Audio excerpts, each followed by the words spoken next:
to run with the rock and you fumbled it. Finna spin the block in the mothership. Rock like Woodstock, big stock, smother shit. Word to Uncle Sam, we tax like the government. Still in the game till the day I'm in love with it. You are now rocking with the most coveted. Unapologetic, let you know who you fucking with. What's the use?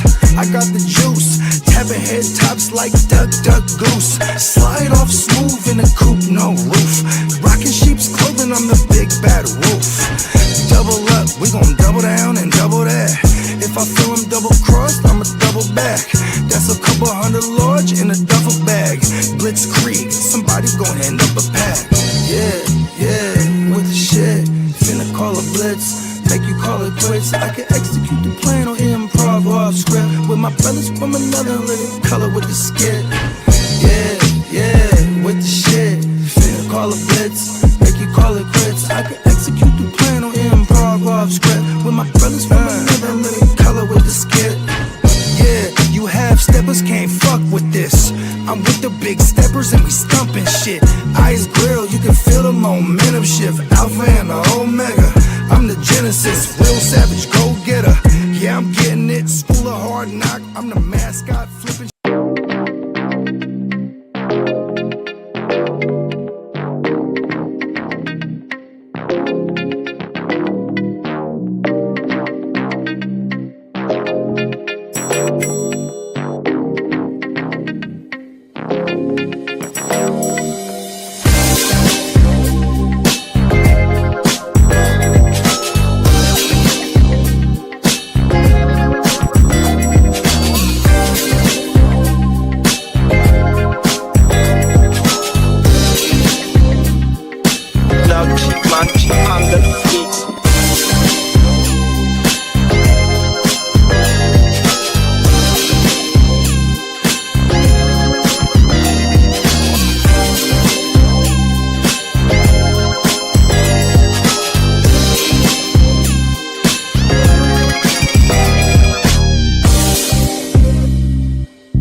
Good morning. As you can see, we got our super great host in their matrix already.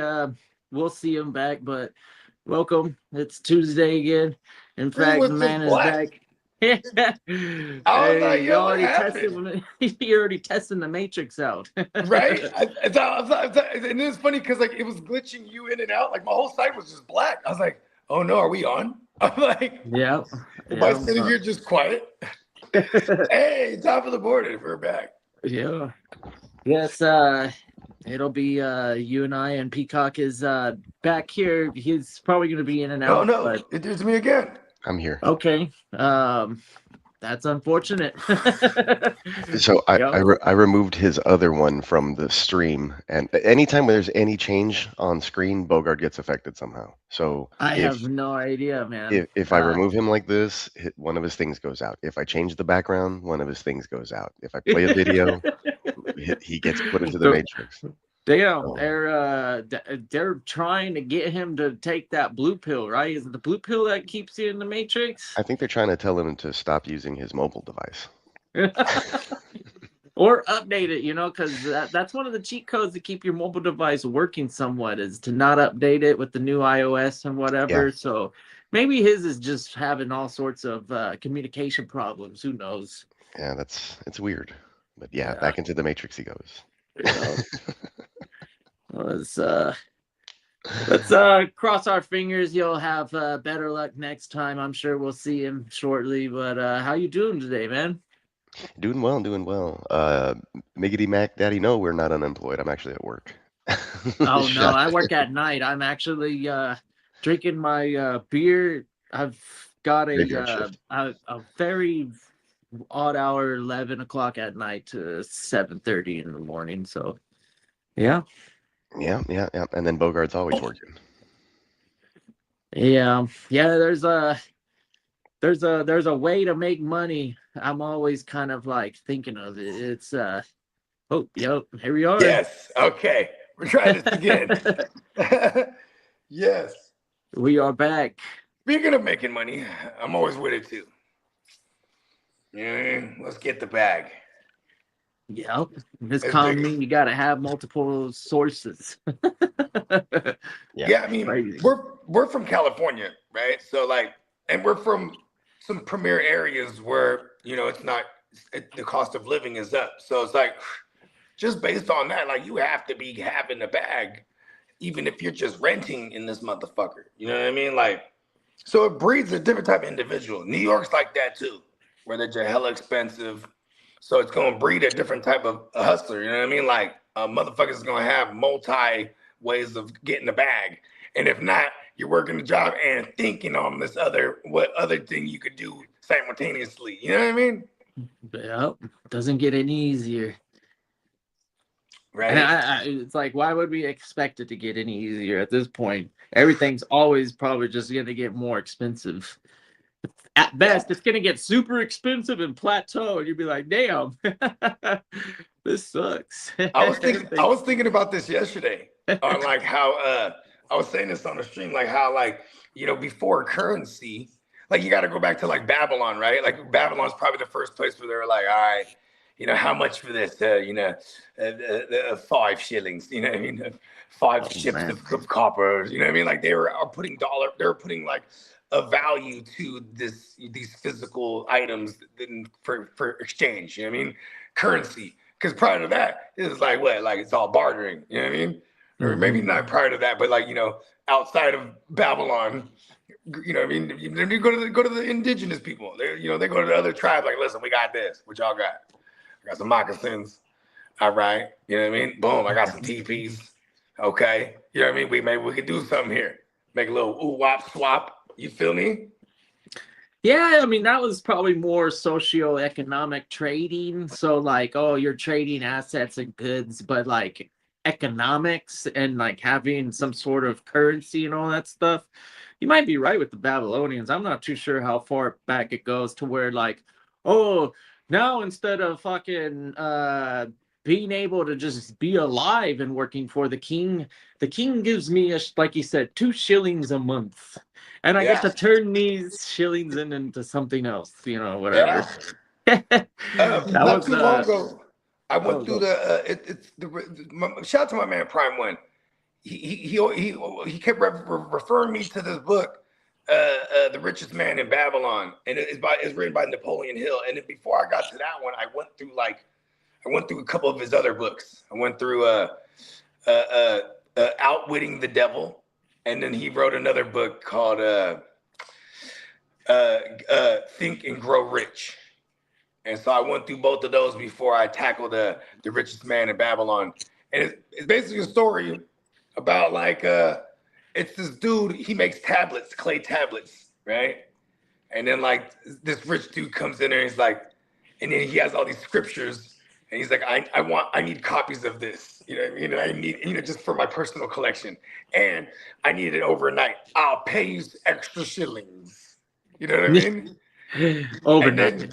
He's like, shit, he's overnight. He's chiseling away. Right? He's whipping this tablet's ass, bro. He's chiseling away, working all night, working to the bone. And the fool comes through, he's like, and he tells him, and he didn't make it on time, right? But he says, hey, look, he says, the offer still stands. But he says, and he says something profound to him, and you know what I mean, about like, how you put a dollar figure to your work ethic type of shit, right? So then the guy asked him, how did you get rich? And he said, you always got to keep some for yourself. You know what I mean? If I make 3, keeping 1 for me. You know what I mean? And just every time, keep a little piece. So he's like, he finishes this fucking tablet for the guy. He gets his extra little shillings. And then that's what started him on his way. Boom, 1 for me. You know what I mean? Because he's working for this other guy making the tablets, and he might get like maybe 1 or 2 a month or some shit. Now he got this extra one. You know what I mean? And then he just starts stacking up. You know what I'm saying? So now he's got all these copper chips, and now he's getting silver and gold chips, and you know what I mean? He was coming up in the world. Get the dude's name in the book. Interesting book though. We got somebody in the comments. What's up, Dennis? What up, Dennis? We got Brian. He wants to know where a safe spot to draft Mahomes and Rice would be. I'm thinking Rice after Lamb and just Jeddah's. Regarding Mahomes, I'm thinking after Herbert, Nix, and Caleb tier.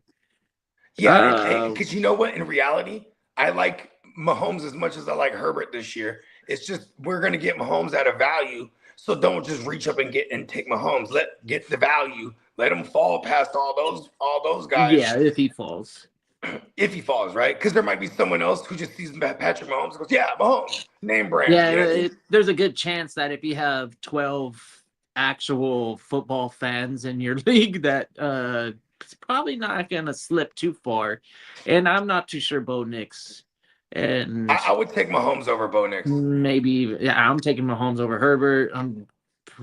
Caleb is really interesting because I want to see the youngsters kind of like. I want to see the youngsters also like get definitive roles because it is nice having the ability to have all those options. But chemistry, I want to see him get like in a rhythm and actually throw the ball enough to make a huge impact. Like for example, that team, they do run a lot. Have the cake instead of. I always say, how does the saying go?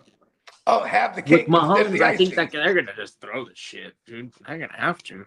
Yeah, like if you can't decide who to get out of all the receiving options, just have Caleb, right? Or in this case, he's talking about Mahomes and Rice as a stack, right? That's a very affordable stack you can get. Safe spot. My safe spot. Rice is still like mid-second to late second, right? Like that's where he's going right now in a single QB. And I like if you want to have these guys at value, then I am safer taking Rice past the third.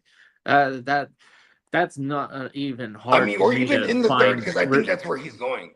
In a receiver-heavy like draft, because every draft's different, right? But say it's receiver-heavy, he's gonna go in that mid-second or third. That's usually like kind of our leagues, right? and we're talking single QB. And that's a little bit too early for me. That's too early for me too. But I'd rather. That's where he's been kind of going around the CeeDee Lamb territory. CeeDee Lamb territory is ridiculous. I don't ever see him going anywhere near CeeDee Lamb, but he's not a top 10 wide receiver on my draft board, and CeeDee Lamb is arguably like a top 5. It's funny how the recency bias is playing into this year, right? Because Rice, I'm with you. We should get him out of value. Like why? I don't understand why. Maybe I'm off on the ADP. Because one of the joints that it was somebody's mock that we looked at that I'm really just solely basing this on. You know what I mean? But nonetheless, you know what I mean? A 3-4 turnaround Rice, that's where I feel comfortable. Especially if like he's my third receiver and I'm going receiver heavy. You know what I mean? And we are. And that's a actual reality in the case of you and I traditionally. We're like, running back right now? Probably not. Yeah, fuck it. There's so many. And that's part of the game. I play a dangerous game. Yeah. I mean, I'm not afraid of trades. If I find myself piling up wide receivers in a draft and I'm comfortable with trading one of them for a better running back, like maybe getting a tier jump that wasn't available and that owner wants to get that receiver and something else to throw in. Those are trades that you can make. Those running backs are probably some of the easiest pieces to move before the season starts to get going too. Right. Traditionally, like week 4 or 5. Now you've got like, okay, where are those rookies at now? Or what is this committee balancing out to? Week 5 is a nice little place to find running backs as a trade target. But anyways, in the case of these Chiefs, I'm not interested too much, and I like Lamb and I like Jeddah's, and if you're thinking about skipping Amon-Ra, I mean, like Amon-Ra's above those two guys, then Amon-Ra's like he's a top 5 guy, right? And then I'm also thinking I'm not afraid of Pickens. Pickens is a freaking wide receiver that I'd rather have than Rice. I want all the Dak passing game. Yeah.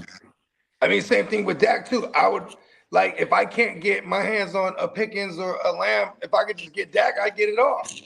Right? Theoretically. 100%, because you can get what do you think? Prescott has earned a higher ADP value than Mahomes right now? No, for sure. He's going ahead of Mahomes. But and then that's the case too. You know who's going super duper late as usual, per usual? Man, our man Staffy, bro. Like, I just went on Stafford and shit. Like 100%. And that's a recipe for success is let the guys that continue to get faded. Names like Derrick Henry and Stafford are good examples where all they've done is produce for you as a fantasy owner. And outside of the MVP season, Stafford was pretty cheap for you. Yeah. Yeah. After the MVP season, then he was it was a little bit different. But last season it wasn't fucking any. Like he's free. For real. For real. And he might be free again. And I'm like, I'm all about it. There's a formula, and we'll talk more about it throughout the shows and stuff on how to like actually create a roster in the middle of a draft. Because you could do it. Yeah, you could really vision like, oh, okay, these are my guys that will probably be around in week 15. And that's probably the way you should do it. What's up, fella? Hello, fellas. I like rookies, but I don't like banking on the development right on because we're out of the dynasty like feeling. We're now in redraft mode. So for me in redraft mode, I'm waiting on those rookies. I'm usually taking a rookie after I've built my core. And like if I have all my positions filled, now I start to think about some of these probably the elite rookies are gone, obviously. But there's still some talent rookies that could be most of the time running back. The Casey Concepcions of the world. Kalen Black. I want to jump out real fast because I was while I was on the throne, I was watching the show and y'all was talking about the hype about Rice. Rice is hyper targeted in this offense. He had a 45% red zone target share, a 40-something% design target share. A first read target share is 30%, bro. He is the end-all, be-all in that pass offense. Like somebody was talking about Kelsey being a steal for us. You don't think that Rashee Rice is a steal? What other wide receivers do they have in that pass catcher room, dog? We know that's Mahomes' favorite target. From when they booked us in the Super Bowl in 2023, that motherfucking that playoff run going into the next season, that 3-game run where he had 23 receptions and 29 targets in 3 games. Then we just seen it last year after he came back from being suspended, only playing 8 games. Super hyper targeted, bro. That's why the hype is there on him. And that's why Spencer had him at WR12. Are you tier jump? Yeah, WR12. Are you tier jumping him though to like CD Lamb's tier and stuff? I'm taking CD Lamb, bro. Like I'm not even putting George. I'm not putting George Pickens ahead of him either. But to have, I mean, Bogey said it perfectly, and you was the one that said this, Bogey, about Kelsey. You're getting a piece of the Kansas City offense at a discount. You feel me? So even with Rashee Rice being like right now. Shout out to the guru, WR12. By draft comes, bro, he gonna be mentioned in the second round, dog. 100%. Yeah. I got the shit written down right here where how super hyper targeted this dude was. And I still like my like third. Maybe I'll jump to like the middle or even the beginning of the third. If you start to convince me with the fact that he hasn't been distracted too much, and we'll go fucking see from there. Like I'm interested to second round. I'm looking at the board at that moment, and I don't give a fuck about the Kansas City Chiefs. I'm like, okay, well, who's here? And I like George Pickens, and I like some of the other players, particularly because of. I think George Pickens he's like an early second round this year in a single QB. Man, his finish was too crazy last year. Here you go, right here, my game. He had a 54.8% design target share.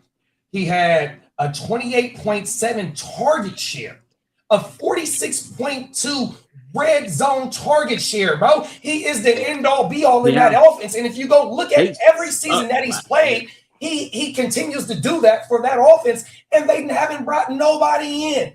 Only thing he needs to do, like Kitteh said, hopefully he's not too distracted. He done pissed dirty, got his 90 days up out the way, got his little reconstructive knee surgery. It's time to go, bro, because he the end all be all, bro. 100%. Yeah, he's definitely. I'm not mad at that. I'm definitely thinking about grabbing him in that third for sure. Somewhere in Brian, you need to tell us why you got Devontae over Pickens, because Jalen Hurts only throw the ball 25 times. Dak throw the ball almost 40 times a game. 36, 37 times a game, bro. That's more opportunity for GP. Are you with me? GP had 1,400 yards and 7 TDs. He might do that again, bro. We might not even see that out of Devontae this year. The neat thing about the Cowboys, I'm picking Devontae Adams over George Pickens. That's a fact. Cowboys offense is so potent. Like there's a good chance that we're just looking at a handful of opportunities, and Dak is very savvy at finding those opportunities and striking when fucking love Dak, bro. He will light you up if you allow him to have one of those guys on the outside be open. It's a nasty offense, and they still got the tight end coming back. And the running got a real running back now that can carry the workload. Yeah, I mean, like they got a complete offense. 100%. The line is really where they need to get a little bit better, and I don't know. They got multiple first round picks on that. They line good. They just had in and outs last year. Just everybody, because that was part of the reason why I had you draft Javonte last year. And if y'all want to go, if you want to, let me do a shameless plug. Go watch the motherfucking Javonte shit that I just dropped, bro, not too long ago, and it's gonna break down the offensive line over there, bro. Oh my man, he still hit for 1,300 yards. Come on, 13 TDs. Oh my man. Yeah, so improvements over there on the line, as well as the production that the overall offense consistently provides. It's a nice team to put your money in, just like how the Lions and the Rams and hopefully the Texans get back there for a minute. It was looking like a lost cause for them, but I think that now that Tank Dell is strengthening up, that's gonna really open up everybody else's work. I think the only defense that can stop the Cowboys is their in-state rival. There's no other defense in the league that can shut them down, dog. On paper right now. Talk your shit. Recency bias. We've seen what Houston is doing to people. I believe it. You know what I mean? Yeah. Like, hey, them motherfuckers, bro, they're built for like teams that's like Dallas, because Dallas got an arsenal of weapons that can hit you from anywhere, right? But they got that pass rush, bro. They got big snot knockers in the secondary, 100%. Like, hey, Houston, bro, Houston, we have a problem. Oh. Hey, does the South play the NFC East this year? Now that I don't know, big bro. I think we got. Hold on, let me double check. I know we play them. I know we play the East this year. Yeah, we play the East. Every time we play the NFC East, we play the AFC West. That's it doesn't matter if you go over 100 times, 100 yards each game, big bro. It's the value. If no Cowboy, Jalen Hurts is only throwing 25 times, and Saquon is touching the ball 25 times, you only get about 50 to 60 possessions, bro. Jalen Hurts, the passing volume isn't going to be there, so Devontae going to have to hit for 17, 18 yards per catch to get what GP does. 100%. Last year, I think GP finished with like 100 more fantasy points. Bro, oh my mama, and then like how he said he only had one game over 100 yards after he came back, but he was completely dominating from week 1 to week 17, big bro. Oh my mama, GP. And the cold thing is, GP, are you with me? We ain't gonna be able to get him at a discount this year. Him or Javonte. We're not gonna be able to get them at a discount. But at least smart managers will still evaluate where he's at that price. If you want a predictable piece and you don't want to, flirt with like a low floor, George Pickens is your guy. If he's out there, like JD said, he ate every single week. It might not have been to an elite standard or whatever that your fantasy playoffs required you. Man, it was 1,400. Man, he had 1,400 receiving yards and 9 TDs. Oh, and my bad. Week 4, Cowboys travel to Houston to take on the Texans. October. Oh, let's go! I knew it. I knew it was in the cycle. We need to see that. Yeah, we've been playing the Cowboys like almost every year recently, and handing that belt to ass to them too, just so they all talk your shit. Let them know. It's been a while since the Cowboys have beaten the Texans, bro. We love them in fantasy, hate them in reality. George Pickens had 144 in week 11, 146 week 12, 130 in week 16. Oh, he helped you win your shit or get to the ship. Word. Week 11, only 78 yards. Like, bro, that motherfucker was doing his thing. He had a dud in week 14. He had a dud in week 15. Yeah, and recency bias. If you had him as an owner or whatever, I got lucky because you did get him at a discount. So the teams that I had him on, he was likely my third receiver or something like that. Because that's just how I am. I go wide receiver heavy. Yeah, I think I took Rashee Rice in my AOB draft ahead of George Pickens because they were both on my championship team. I drafted him. I didn't get to use Rashee though last year. Rashee still got a ring though. This year. Pickens ain't Come on now. This year. Come on now. Holy shit. Yeah, he was number 3 in red zone targets. And that's another thing about George Pickens. We seen George Pickens take a 5-yard slant to the house last year. He's the route tree is like ridiculous. 100%, like, oh my goodness. He was waiting to erupt last year. 93 receptions. He finally got a consistent QB throwing him the ball. Like, remember, George Pickens came through right after the Ben Roethlisberger era. Excuse me, Roethlisberger.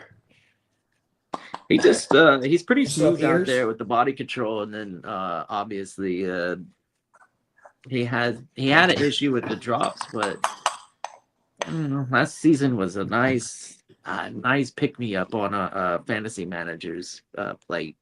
I was like, okay, this is what we were drafting out of the rookie drafts for. Pickens was shout out to Brian. My mother.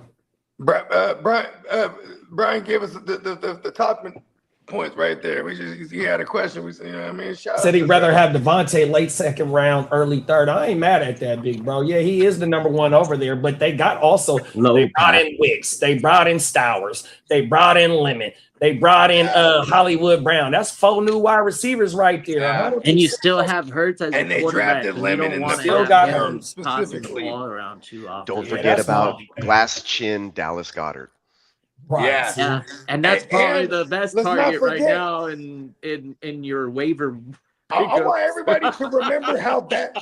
Everybody remember last year how bad that offensive line was. Y'all remember how bad that was? They don't got Kelsey, so it was just like it was terrible. So it's like if they could turn that around in one season, maybe we have an argument here. But I'm not fucking with no Devontae Smith in that range. If they can run strong with Saquon again, right? Then yeah, sure, maybe your play action downfield with Devontae, but it's just it's an uphill battle. Let those plays develop too for Devontae down the field. Like if that pressure's coming, it is going to be glass jaw Goddard. You know what I mean? Right. And Saquon, they even talked about Saquon being utilized more in the passing game too, and then they want to use Lemon predominantly as a slot guy. Well, initially he's going to be predominantly a slot guy, right? That's the exact quote or whatever it was. But you know what I mean? With that said, you know what I mean? It's like, look like they're gearing up for a lot of short passing game. You know what I mean? Yeah, and you know what Devontae Smith's not good at? Like press. Like that motherfucker will get bodied. He's not going anywhere if that DB is right up in his face on the line, dude. He's gonna have like some phenomenal footwork to like juke a motherfucker off his shit. You feel me? Cause you're right. I didn't think of that. They got to get him in a rub route. Pause. Yeah, it's pretty easily to defend a 180-pound wide receiver who's the only target on the team. You're like, oh, easy. pick the biggest dude. He did gain like 20 pounds in his career, huh? Push him off his route. That's all you got to do. Come on. Hurts is going to get all flustered and running around and fucking whatever he does. You know, it might be successful. Who knows? And you know what's crazy is Howie Roseman. He puts motherfuckers on make or break shit. Like listen, bro, you gotta do it. I know you wanted me a Super Bowl, but you got me to 2 of them things. But listen, you better start showing up. You know what I mean? And then they get rid of AJ Brown, right? So it's like, well, they do have Lemon to develop for the future. But it's interesting because Howie Roseman doesn't like do rebuilds. He just retools. You know what I mean? And like, like look, that rumor was a fun rumor a couple months, like a month ago, maybe even a couple weeks ago. That was a cool little rumor, man. If this is a bad year for Jalen Hurts, and then Lamar doesn't get paid over there in Baltimore, Lamar's he's gonna go to Philly. You know what I mean? Because Howie Rose would be like, yeah, come over here, I'm gonna give you all the bag. We got the $75 million for you right now. Right? They don't want to give it to you. We got you. Oh, every time. What I mean? They'll call his mom. They'll get his mom's phone. Oh, well, they get the mama number. Oh, they'll get the mom's number and talk to the mom, and she'll be like, baby, they're gonna give us all the money. Brian said also CD think he missed about 4 to 6 games. Yeah, them facts with that ankle injury early in the season. Yeah. But that's the thing, though. Once CD came back, the offense, it was humming. It's concentrated. It was humming, big bro. That's the thing, though. Like, they don't target the 28, 30-point average teams. You know, the Rams, the Lions, the Cowboys right now. Those are the Niners going to be there this year, too. Doesn't matter. They're going to be putting up 30 this year. Let's go, baby. 100%. But my thing was, I think you paying more for CD Lamb, absolutely. But I would say that the Pickens owner is probably just as confident on a weekly basis of starting his wide receiver as the CD Lamb owner. It's not. They don't cancel each other out. Remember, GP can play inside, outside, and CD be dominating from the slant. I would rather have Amon Ra before having the both of them or whatever. But I know that in that situation, I might be able to get lucky and get the 2 wide receivers in the first. And I just said it too, bro. He only ran 80 slot snaps. I took him in the 8th last season. Hey, bro, Schottenheimer had him on the outside, bro. He don't even play CD Lamb's slot receiver type, whatever you want to call that bullshit. He's strictly on the outside, dog. They don't cancel each other out. Yeah. I mean, and here's the thing, too, is like, and some motherfucker's gonna throw the ball like 40 times. Let's fucking go. You know what I mean? Like right. We're gonna get more than often than not. Like, both guys are getting 9-10 targets every week. You know what I mean? Average 7 for the year. They'll both average 7. Yeah, that's a fact. 7 targets per game, easily, dog. That threw 600 times last year, dog. Let's go. 100%. Come on, man. We gonna do the math. What this shit say? It was 38.5 team pass plays per game. That was 3rd in the league, dog. Come on, man. That's just going crazy. High volume. Yeah, and that's what. That's the thing too. In fantasy, if we can't find efficiency, we're not really looking for efficiency as much as we're looking for high volume. You know what I mean?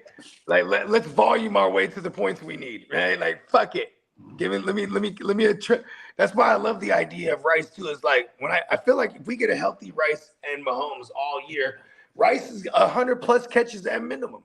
Easy. That's the easiest thing that he would have to do because of the nature of his ADOT. The nature of his average depth of target is gonna dictate that. You know what I mean? Yeah. And the high and the first read targets. Remember, I told you about Rice in the first read targets as well, and the design targets. 100%. Thank you, JD. I forgot to bring because when you said that shit fucked with me. The motherfucking 54% design. Hold on, I'm gonna pull it up. That shit went crazy. That means if Mahomes if he threw it 20 times, 11 of them motherfuckers, or 10.4 of them motherfuckers was going to. Here we go, right here, big bro. You feel me? That's over half, bro. Easy. We got 17 design targets, 2.1 per game, 8th at the position. We got 37 first read targets, 4.6 per game, 100%. What is that telling you? He is one of the main focal points of the offense. 18 red zone targets, 7th at the position, and he only played 8 games. He was suspended for 6. He missed the last 2 because he got his fucking Sonic coins knocked out of him by Jalen Petrie and the snot knockers over there in fucking Houston. The motherfucking Sonic rings. Bing! Yeah. Yards per reception, 10.8. Yards per target, 7.3. His A dot is 4.3, bro. End all be all short passing game, dog. Come on now. Yeah, 100%. Only and thing like is, that's what I'm saying. So you get, for certain reasons, you get high ceiling with an extremely high floor. Like that's what I'm looking for. Because if that ceiling doesn't come, pause. At least I still have that high floor to fall back on because he's gonna get those receptions. You know what I mean? 100%. Yeah, I fuck with it.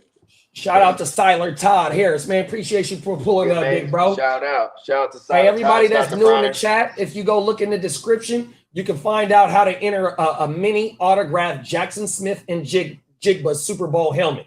Here over at the GWN in the Heart to Start, we are known for putting championships on the wall, and JSN helped you put a championship on the wall. We're trying to give back to the people. So wherever you found this at, look in the description, and you can find out how to win the JSN helmet. 100%, y'all. Yep, free giveaway. All you gotta do is go ahead and sub up anywhere you found us. And if you find us on multiple channels, because we are multi-streaming, you sub up to every channel. It just increases your chances. You know what I mean? And that'll have you entered in.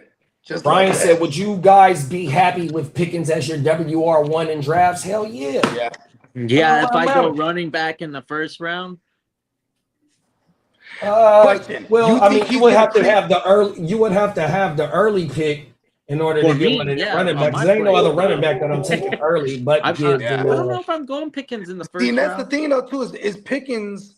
I feel like Pickens is gonna creep up into the early second, not even. Yeah, he ain't going. In my opinion, he ain't gonna last past the 2.5 in single quarterback. 100%. That's what I'm saying, right? Yeah, I play. And I'm okay with that. But super flex. I always think about the super flex. I mean, honestly, like I'll take him at the back end of the first round in the super flex. Fuck yeah. It's either him or Rice. It's either him, Rice. What other receiver at the back end? I just put this up in the comments. Sorry to interrupt, but with Lamb in the huddle, Pickett averaged 15 fantasy points per game versus 24 with him out. So if you want to put those into 2 different contexts, you want to do the whole season with Lamb in the lineup.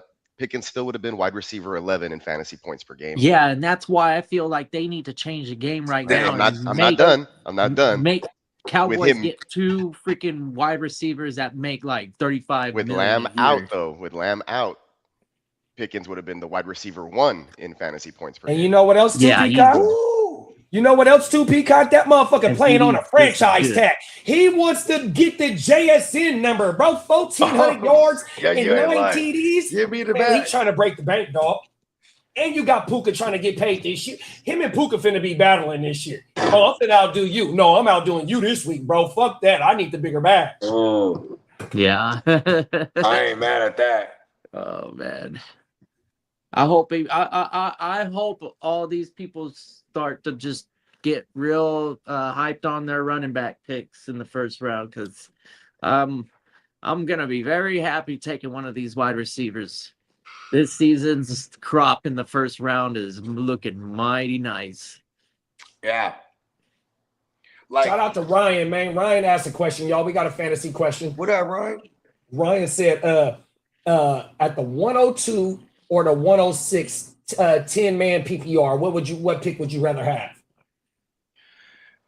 In a 10-man, 106. 10-man PPR. Well, yeah, I'll take the 6. Give me the 2 because I either get Bijan or Gibbs. I'm not mad at that too, but also because like the reason I'm taking the 6 because I have a quick run to swing around and I'm always gonna be in the same spot basically. You know what I mean? I'd be winning a lot in the middles. So like if I win leagues, it's because I'm like in the middle of the drafts. Typically, I get to balance it. I get to control like the flow a little bit better. I don't have to like snap off like weird decisions because I'm on the bookends. I just like the 106. I like last year in both of my live drafts. So in the West Side, I had the 114. In the LB, I had the 104 and got Gibbs and got Say Brown 100%. And y'all know my motto. I'm not fucking with them tight ends, and I'm not fucking with the running backs. So for me to get the 104 and get Gibbs out the way, 100%, you know what I mean, and just built completely my team out, I'm not mad at the 104. How did Gibbs and then at the 114, I don't mind waiting because I'm doubling up 100%, and I get the zigzag from what the rest of the league is doing because I control that. I'm at the back end, so I'm starting off the next round. You're going to have to follow what the fuck I'm doing. And you know what's crazy, bro? You know why I always say like, I'll take the 6 also because, like, I hate being where I'm like, fuck, this pick at the 102 makes me need to take this person because everyone else says you got to take the running backs, right? Because it's like, normally I'll just be there and be like, all right, fuck it. Taking whatever receiver I want. You know what I mean? Yep. And I'm like, and then I'll regret it. Like, damn, I when I have a shot at the – so I guess this year, if it's – like, even with taking Josh Allen in a super flex, it's like, man, just take Josh Allen if he's there. Like, but I never get high picks, which I love because I'd rather be at the back end. Pause. And shout out to all the homies in our leagues that take them quarterbacks early in the motherfucking super flex drafts because you make it a whole lot easier on me. Please keep it. 100%. Motherfuckers be having 5 quarterbacks go in the first round, dog. Are you fucking serious? You know, Josh Allen is, but Josh Allen is at the end of the first round, or something like that. You know, I'm just saying, like, if I'm talking about if I have the decision, like I have a top 3 pick. And then, like, no matter what, if I'm 1 or 2 or 3, if Josh Allen's there in a suplex, it's usually not a bad move. You know what I mean? I'm saying though, I got the runner-up to the MVP in like the 6th round, dog. That motherfucker almost had a 5,000-yard season in Drake May. Ain't no way in the world I need to take a quarterback in the first round, bro. It's neat though because Allen is an anomaly. He's pretty much guaranteed first or second finisher for the last. I don't care, bro. Hey, Kitteh, you've been saying that you're taking 5 straight wide receivers. If you get hold on. If you get a top 3 pick, 4 pick in the West Side this year, you mean you're telling me you're going to pass on Josh Allen then? Absolutely. There it is. So I don't want to hear that shit. Oh, man. Fuck Josh Allen in his number 1 or number 2 finish for the last 6 years. Bro, pass him. Pass on him. I just respectfully consider the way that I play fantasy football in the leagues that I'm in, the bogey leagues. They're very, very flex heavy.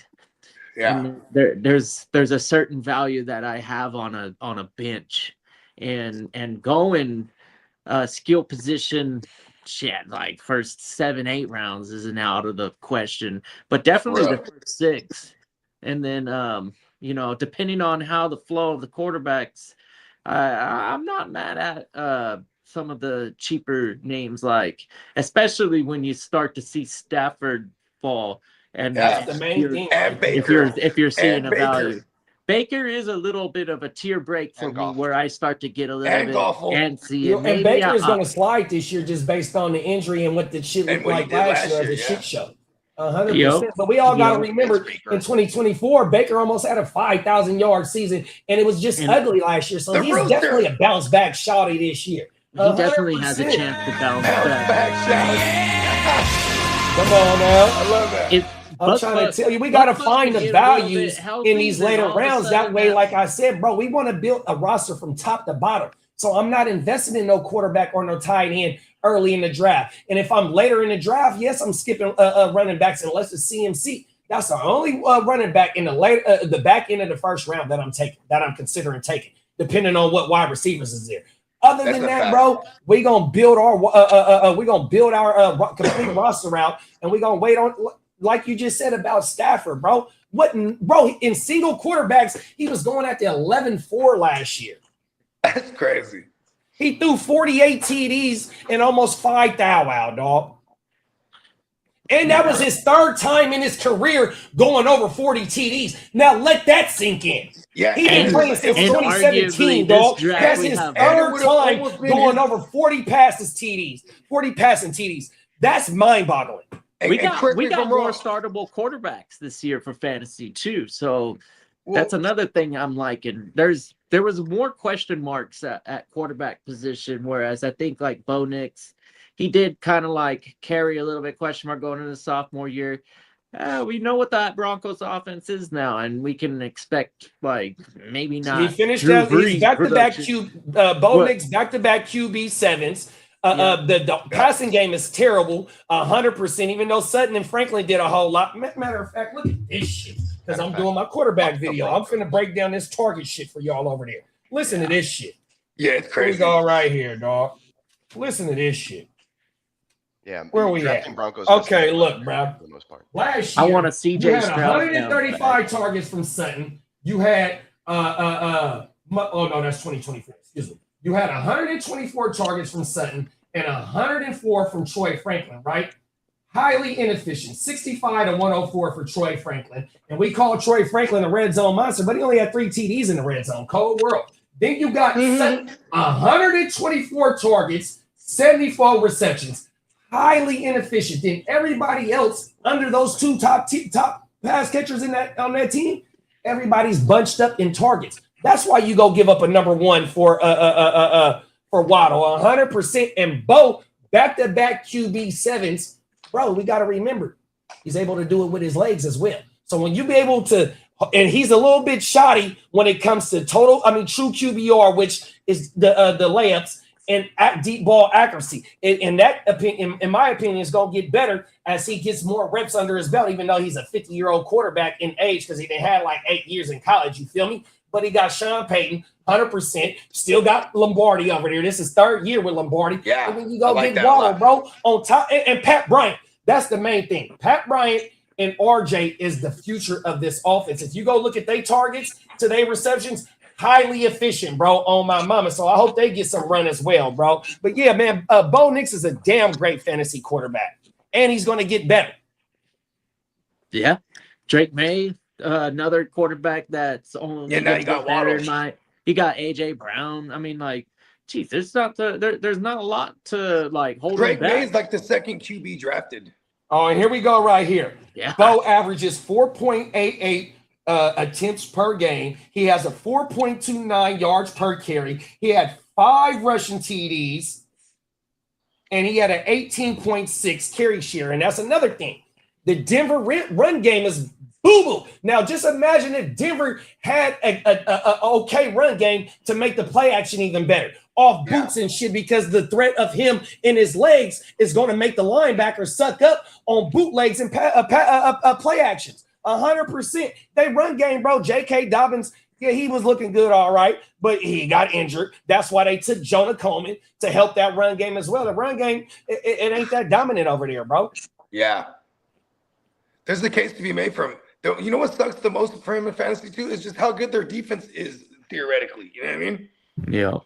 So it's like, we haven't really seen them be one of the higher scoring teams like that because like they've been able to win lower scoring games. You know what I mean? Well, and see, that's another thing, but they start off boo-boo as well. They got a boo-boo offense because they start off boo-boo, and then remember, they were giving up a lot of leads. Yeah, they was giving up leads and shit like that, having to come back. Like Bo Nix had like 7-game winning drives last year because they was either down or, you know what I mean, teams came back on their ass, shit like the Giants, remember? That was like week 5 or week 6. We was watching that game. I remember that shit. They were down like multiple possessions, and they were all in the fourth quarter. They scored a touchdown. The defense gets a turnover for their offense, and they scored another touchdown, and then it was like insane. Top of the morning, Tino. Team leader. Brian said, how y'all feel about Luther Burden? He's hella hey, I love Luther Burden, big bro. Oh my mama. He is a must draft for me this year, dog. Do not. Yeah, and like the only I know, right? The only thing I'm afraid of is that that everyone feels strongly too. Like shit, I'm bought in Luther Burden now too, but it's like, man, he's gonna be so expensive. Like we need him to like bubble. You know what I mean? Like, but I mean, even with all the hype, where do you think he's going? No, I'm okay. You're going to get him as your third wide receiver. He's probably going to go as high as like a third rounder when it's all said and done. Shit. Let's look real fast. Because there's other wide receivers that I would take. Has Luther Burden listed. Who's going first, Loveland or Burden? When it's all said and done, he's going to go up that high. Yeah, wide receiver 23 between Terry McLaurin and Devontae Adams. Currently, yes, currently. So you're taking. I'm taking Tetarosa ahead of Burden because he is the number one over there. He's 100% definitive one. Who else would I take over him around that range? I love that. Maybe Ibuka. You might take Ibuka over. I would take Ibuka because I think I wouldn't take Ibuka over him. I'll take Devontae Adams over Luther Burden. Yeah, you for sure because they're throwing on the 2-yard line. For real. Cold world. Hey, Devontae does nothing but catch tugs at this point in his career. Cold world. After that, probably not too many names that I would take over. Nah, it ain't. Okay, here go a good one. Lat McConkey or Luther Burden. Ooh, damn. I guess you know what? I do like the outlook for Lat, but I guess I would take the higher upside of Burton in that instance. Yeah, I think I would take McConkey based on he's locked in for back-to-back years. Last year and his rookie year, over 100-something targets, and we got 100-something targets that's vacated over there. Yeah, give me Lat over. Okay, Burton. I'm sold too. You know me, I love big floor versus Come on now, risky upside. Yeah, fuck yeah. I guess I would take the Lat. I love the Lat. I forgot we got to fire up bagpipes this year. Fuck that. I got you. We definitely need that. Yeah. But a laddie. Hey, Brian said FIFA about to come knock on that door. Peacock said not 7-second clips. That's hella Come on, man. Hey, shout out to Brian, man, for rocking with us all day, man. 100%. Shout out to where my other boy at? Ryan. Shout out to Ryan and shout out to Siler, man. Yeah, man. 100%. Yeah, man. Brian, Ryan, and Siler, man. We appreciate y'all. Hope Brian, Ryan, and Siler. It sounds like a rock band. Shout out to the homies. It's like Hall & Oates' nephews. Brian, oh, Ryan. Yeah, I love Holland and Oates, bro. That's my shit. Yeah, Hall & Oates is the shit. Brian said McConkey and Ibuka for sure over Burton. I ain't mad at that. I'm Burton over Ibuka though. This year. He's the number one. Me too. Because it was 120 to 60.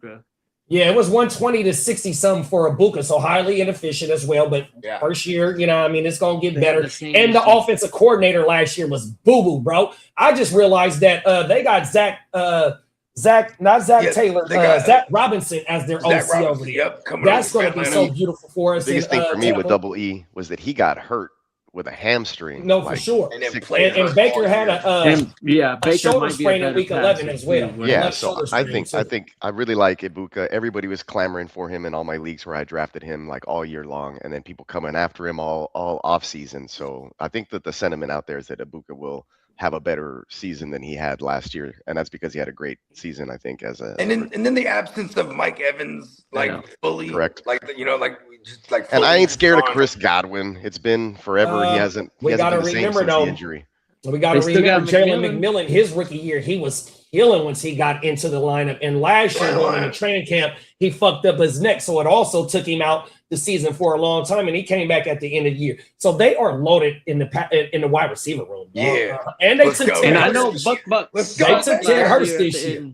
Hopefully you think Buck turns into the next Pacheco?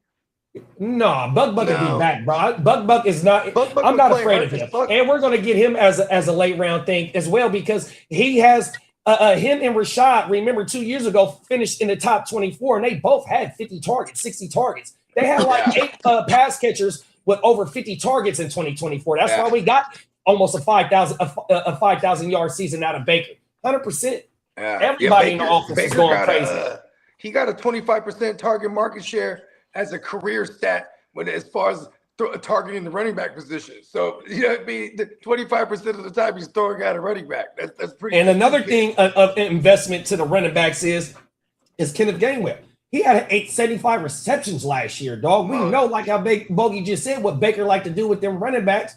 Hey, bro, we just seen two top 24 running backs in that backfield not too long ago with Coach Liam Cohen. And Baker is known to get OCs paid. Remember, he lost Liam Cohen and he lost the year before that. Forgive me.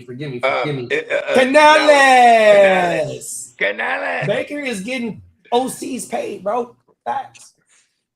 Right. And that OC that they had last year, that was his first time ever calling plays. He's been a career passing game coordinator. Shit like that. That's why Todd Bowles on the hot seat, because you hired within, bro. That motherfucker was a first-time play caller that couldn't do shit for Baker. Get your ass out of here.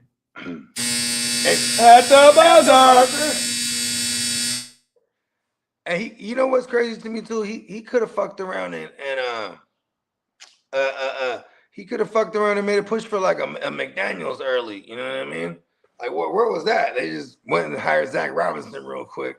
But I guess Zach Robinson did come from the McVay tree, and they did have success with Combe, who was with McVay for prior to coming to Tampa. Maybe they're trying to recapture that. You know what I mean?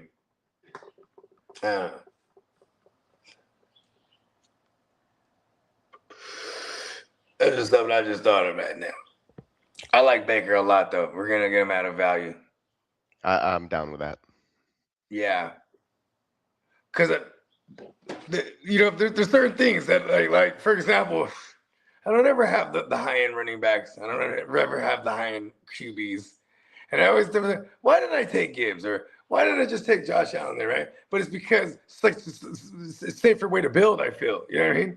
And it's this quarter to the ratio. There's 32 starting quarterbacks. It's like, okay. See, the 14 team, that one's fun because it's like, all right, it's choosing when to pull the trigger is part of the game too. You know what I mean? Yeah, especially if you got a lot of people that are just all idling, just waiting, letting all the QBs fall. You know what I'm saying? And then at one point it just goes, it's a frenzy later. You know what I mean? Yeah, that's when the runs start to happen. Right. I'm cool with like a mid-range guy, and then we'll just maybe I'll have a strong enough flex to where I don't have to go QB all the time. And then some people feel forced to have that third QB. And I don't know. It's just strategy. It just depends on how you feel. And that's why we all need to wear UFC gloves. UFC gloves? Gloves. Oh, gloves. Yeah. Just think of the 3 ounce gloves. It doesn't have to be UFC. Gloves, just sparring. I was like, no, I ain't wear what they wear. Sparring gloves. I don't know what that means. Wear them UFC clothes. I throw my little tidy whities, whatever the fuck that thing is. What the fuck are you talking about, Bogey? No, but you don't talk about the little 2 ounce or 3 ounce joints or whatever they are. They're 2.5 ounce or whatever. The fucking, you know what I mean, with the fingers cut out. Yeah. I might buy like a box. We got Papa G in the building. What's up, Papa Guru? Papa Guru. Me and Papa Guru was rocking for a minute last night. Oh my God. I was watching all the way to the end. Come on now. Tino said Luther or Rome. Which one y'all picking in the offense? Well, if I had to choose, if I'm just going value, it's Rome, because I still have a piece of that offense and I get them later, and I'm still a Rome truther. You know what I mean? Come on now. I'm going. There's no reason why anybody shouldn't be a Rome truther. If you go look at what he did for like the first 7 weeks, bro, he was the alpha over there, 100%. They still had DJ Moore over there. But like, Brody was really killing, bro. I didn't drop DJ Moore in AOB to like week 15, the second week of the playoffs, or the first week of the playoffs. 100%. Like he dropped him like a landmine. Yeah, right. I mean, because he was hurt. Well, because he was battling with that. Oh, okay. He had like a fracture in his foot or something like that. He was dealing with for after week 8, week 9, or some shit like that. Yeah, and that is why I ain't fucking with him this coming year. I don't touch wide receivers. I don't touch wide receivers dealing with foot injuries that happened mid to late the year prior. Like, he's gonna be off to a slow start. It might be the same shit. He could get re-injured. Like, no thanks. I'd rather not draft him. I'll go somewhere else. Yeah, because especially the wide receivers, there's so many good ones. It's not hard for me to just wipe 5 of them in the first 5 rounds. Yeah, man, bro. Like, shit happened to me my senior year. I had a bad ankle going from the off season, messed up from basketball. It took me like a whole 2 months just to kind of get going again, and then by the time I did, season was fucking over. Come on. Like, those shits linger. They linger. And that's why these players need to use peptides. Rome is considered. Hey, you know what? Costco got peptides. Yeah. I seen that right when you walk in the door. I seen something. I forgot exactly what it was, but that bitch said peptides on it, and I thought about your motherfucking ass. Real talk. And Brian says it right there. It says Rome actually said it himself during the offseason. He wouldn't be back to 100 after his recent injury. Oh, world, bro. And that was suffered like week 7 or week 8, bro, last year. Everything. And he tried to come back, and then they finally sat his ass. And also, oh shit! Did we just got another Egypt goal, baby? 2-0. Wow, Argentina. See you later, bitches. Bye, Messi. Yes. Wow. Here we go. I'm all about Salah. Let's go, Egypt. Oh, you know what? Let's see if we can do this, Peacock. Egypt? I got so right now I have the star player The cam in the pyramids are gonna be background, going crazy. and we won't get I was gonna try and put an overlay on that as well. Oh, I just can to give it a little bit more definition of we ain't fucking with y'all. Oh, hold up, I got you. I can edit it. Oh, that's federal, bruh. Right. And shout out to everybody that's in the chat. We have been going live for the World Cup games. I don't know who's playing tomorrow when the round of 8 start, but we, even though that America is gone, we are not done. We got an England fan that's still on, still in it, and we Let's do go want to Norway. participate. Let's go Norway. Alan. Fuck England. My ancestors are from England. Fuck England, bro. Come on now. My ancestors are also from Mexico, so I embrace that side a little bit more. On my mom's side, the great grandpa, actually I think he might even just be my mom's grandpa, so it's only a couple generations removed. But he's from South. He was a Caucasian dude from South Britain, South British or something like South Britain or something like that. South British. As much as I want to do the 23andMe, it's not gonna happen. Hey, my sister did that shit. So and we have the same parents. My parents are about 70. I'll just tell them both to do it. Right. Everything. Let us be known what y'all got. And so I looked at all that shit. That's how I found out a bunch of shit. Like, oh shit. Okay, cool. Because we have the same family tree. You know what I mean? Same parents. So South Wales. I'm like, I'm never putting my genetic code. But see, that even means that they got my genetic code just based on that. Wales is part of the UK. It's not necessarily part of England. It's in a whole other country. But anyway.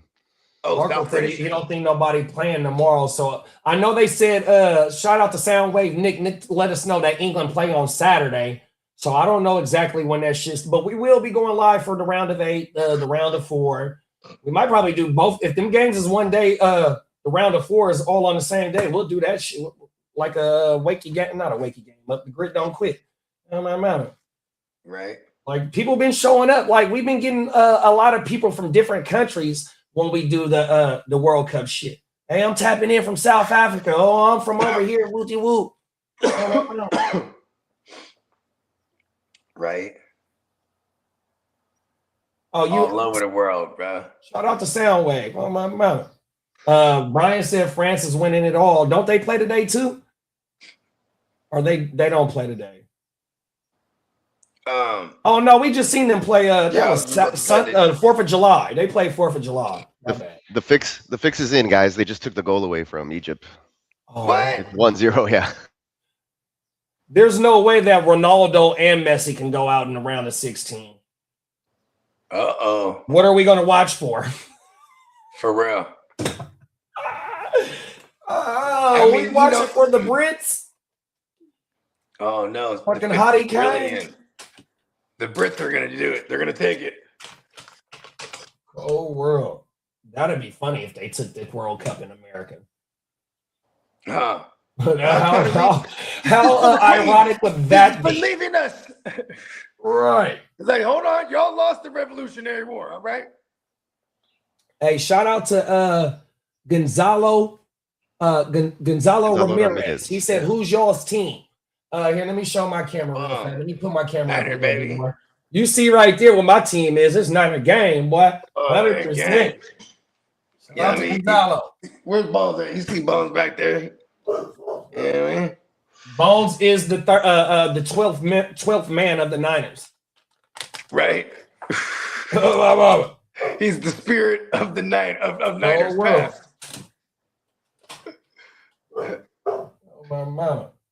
You know what? I emailed myself Lee's The scriptures. show sheet. I could pull that bitch up and we could do the news. Did y'all do it already? No. We could rock it. We're just shooting shit. Let me see. Okay, let me copy. Answer some fantasy questions, you know what I mean? Damn it. Okay. Yeah, shout out to our guy Lee, Ear to the Streets, you know what I mean? To the Ear to the Street. Family biz, you know what I mean? You know what I mean? Thoughts and prayers out to them, you know what I mean? 100%. And he said he'll be back Friday, you know what I mean? I'm pretty sure he'd be fully charged up, you know what I mean? I'm charged up. Shout out to the Ear to the Streets, man. 100%.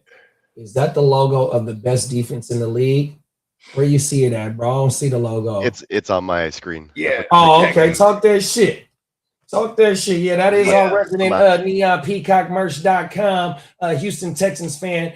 He does his own motherfucking Houston huddle to break down what the Texans got going on every motherfucking week, man. So y'all make sure y'all stick around for that, bro. It is our season, even though some of y'all might have seen us do CFL games, UFL games, soccer games, versus flag football, but we are known for as a fantasy football podcast, 100% football show. And there it is right there, bro, 100%. Yeah, we got the Houston wherever you found us at, bro, you fuck with football, man, just hit the like and subscribe. And if you hit the like and subscribe, you're entered to win some free shit. Yeah, you're entered to win. Oh, here we go. Jackson Smith and Jibba signed mini helmet, Super Bowl edition. You know what I mean? Fully authenticated. This shit, you know what I mean? All anyone has to do is sub up, and we are multi-streaming. So if you find us on the Gen Wealth Net, or if you find us on the Heart to Start or the Neon Peacock, you know what I mean? I would suggest go ahead and sub up to all of them, because then, you know what I mean? No matter what, you sub up and you entered. Them is 4 free entries. Higher your chances. Thanks. 4 free entries. Oh my God. Fuck it. Come on now. Well, the easiest way. It's been a minute. Where's my 30-second H-Town huddle intro? Let's just get a little. Oh, that shit. It's been a minute. Yeah, run that giant. Where is it? Hold on. I got to go to videos. Oh, here we go.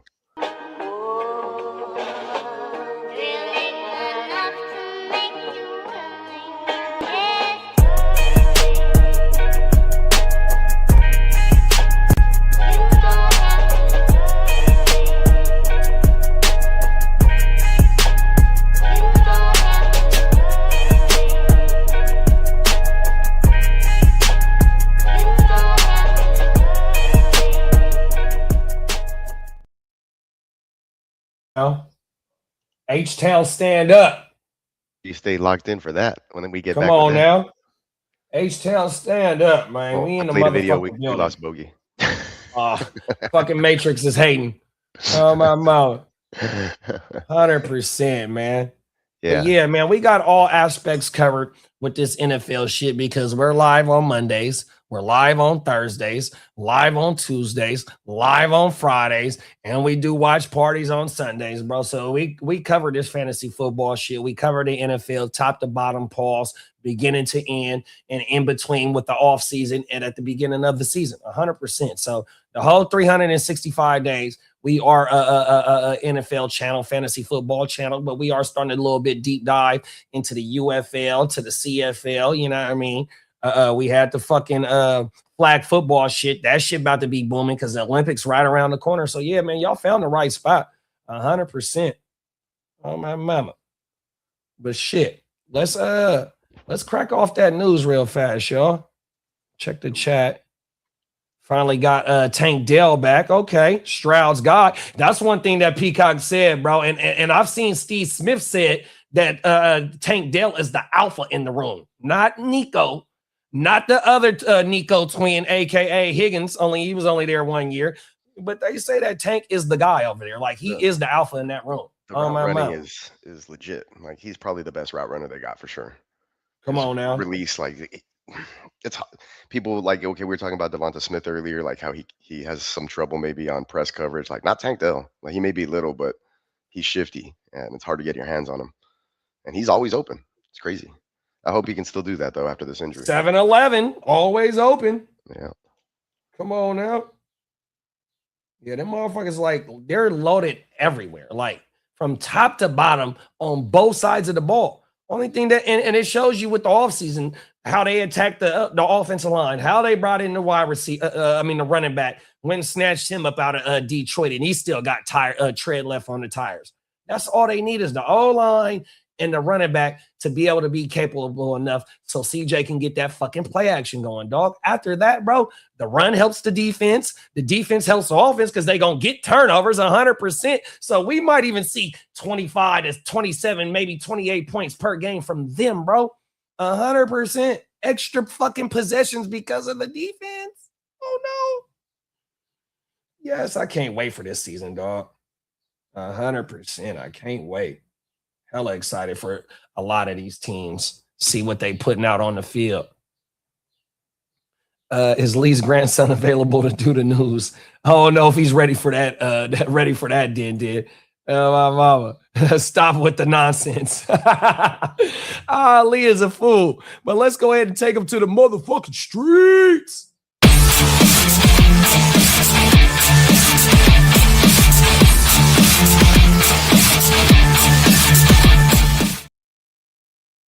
Shout out to our man Ear to the motherfucking streets. He got the show sheet ready for us so we wouldn't miss a beat.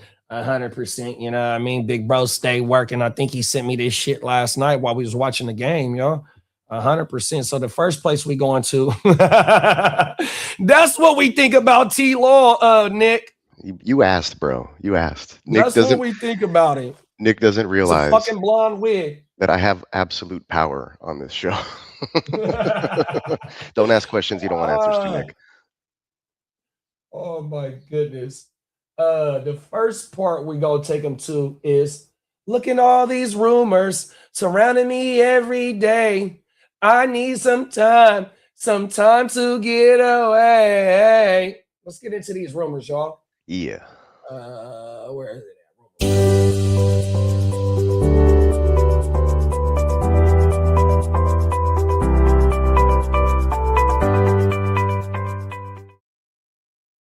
Okay, now it's 2-0.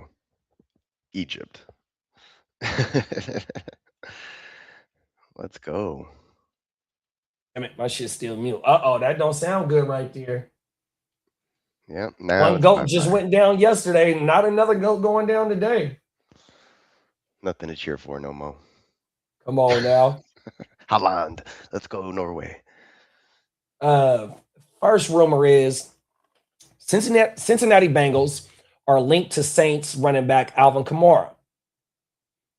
Will that hurt our Chase Brown shares, or will it help alleviate a little bit of Chase Brown to where Chase Brown can be fresh for the end of the season? They play the same type of role. They are PPR backs.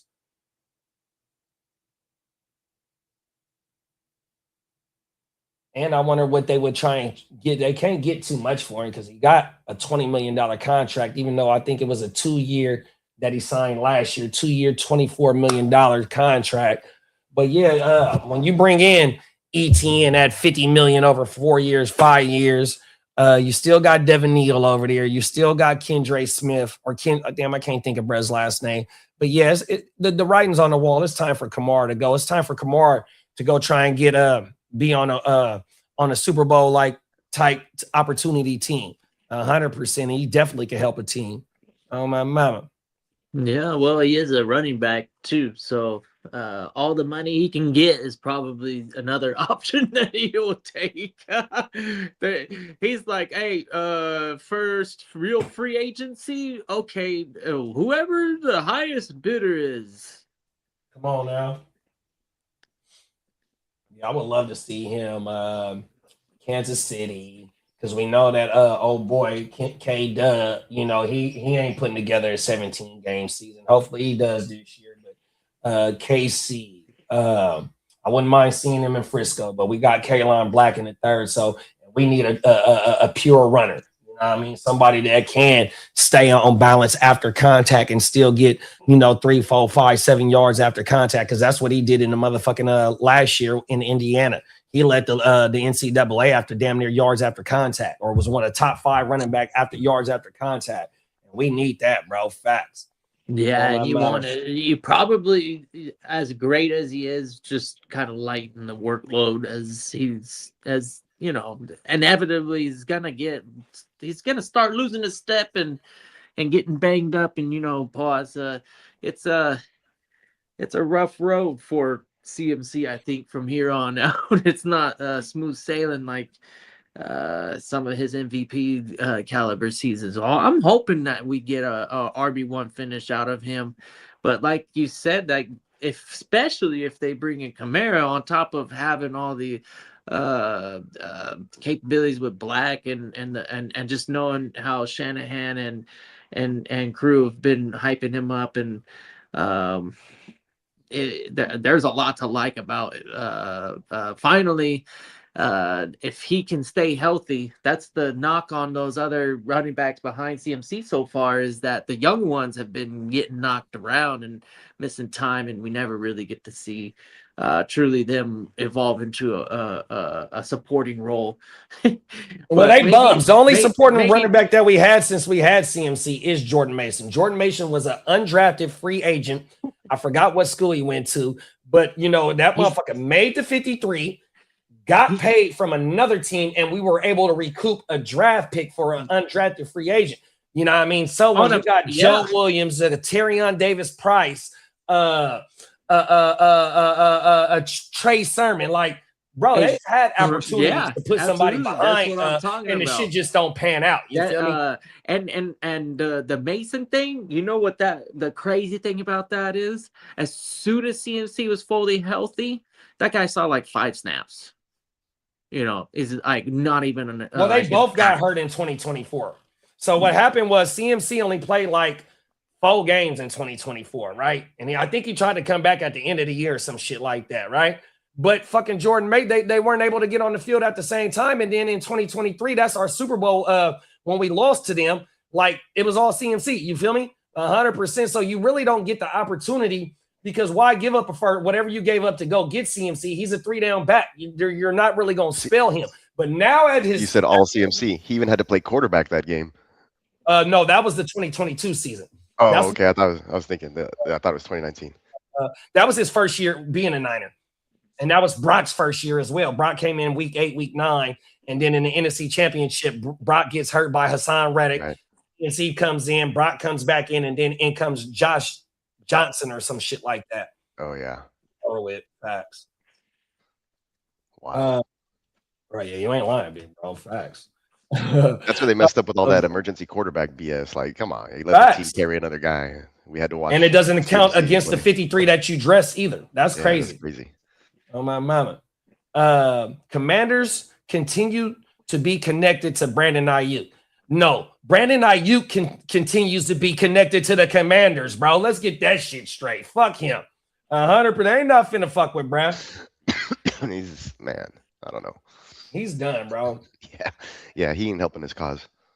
He's not helping his cause at all, dog. Isn't he doing like fucking TikToks and bullshit like that or something? Yep, that's exactly what he keep doing. Going running to social media. 100%. Kellen Moore and the Saints are reportedly interested in Keenan Allen. How that sound? Keenan Allen? Yep, the Saints. Sounds like sounds good for a shuck. Right.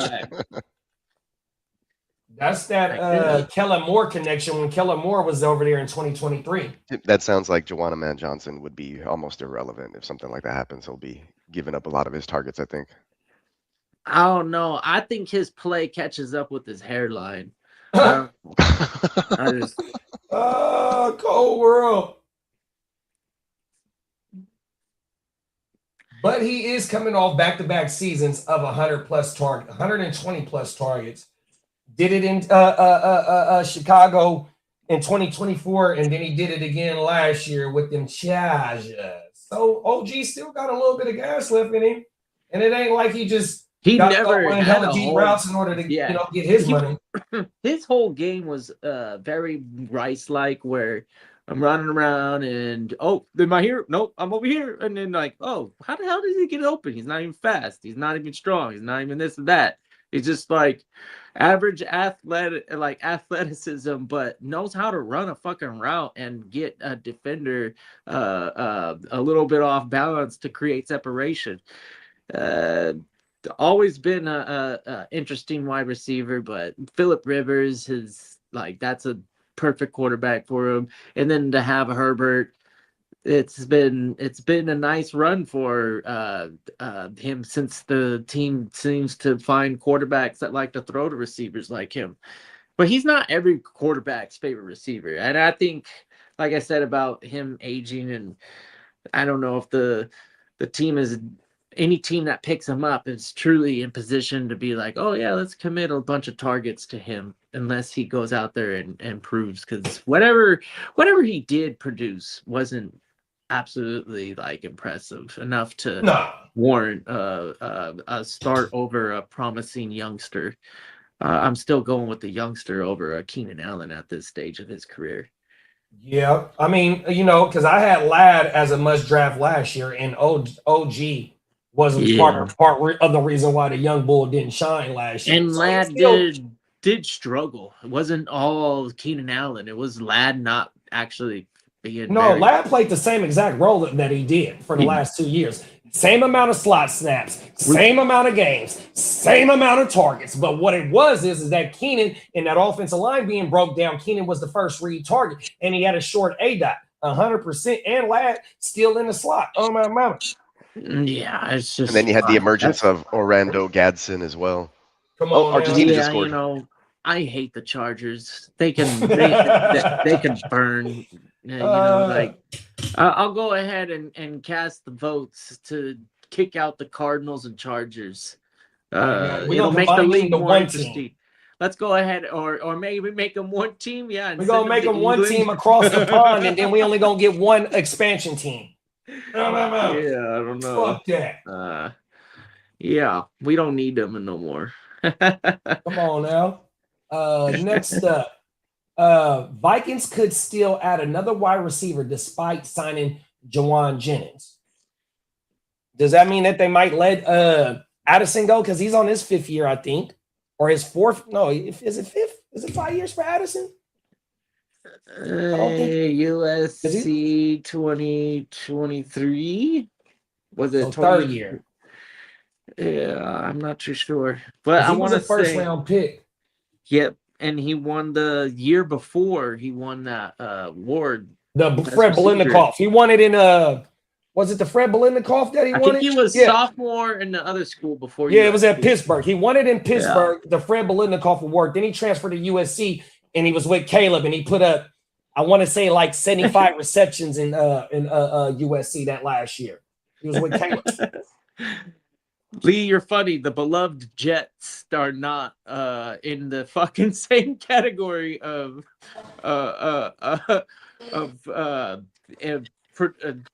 basically, we suck too. I give you that, right? But pause. The Arizona Cardinals and the goddamn Chargers are definitely not teams that carry fan bases. Jets, I guarantee you, if the Jets win the Super Bowl, New York will fucking look crazy, just like Mexico City would have if, like, World Cup. Whatever, shit, kiddo, we just seen New Yorkers when they won the motherfucking basketball shit. Them motherfuckers is going ape shit. Don't let the Jets or the Giants win the Super Bowl in the same year. Giants had their opportunities. Trust me, the Jets are boiling. They're gonna create havoc. That city will definitely show out. There's no comparison. LA ain't gonna do shit for the Chargers, and the Cardinals, I mean, let's be honest, that's a bandwagon, and it's too hot to go outside anyways. Granted, it's February. That's the only month of the year in Arizona where you can go out and not die. Right. So if they do win the Super Bowl, maybe that isn't too bad. They're going to have to hold their Super Bowl parade, bro, the following immediately. Oh, yeah, right. Facts. Go world. It's 120 something out there right now. It's like, fuck that. Yeah, there's a heat wave. If I might be off by numbers, but there's a heat wave going on somewhere. I've been out there when it was 115, 117. I mean, it gets 115 where I'm from. It's 101 in Vegas right now, so I don't know what. And it's only 11 o'clock, and not even 11 o'clock, and it's 101. 105. Damn. It's 105 over there at 10:45. Cold world.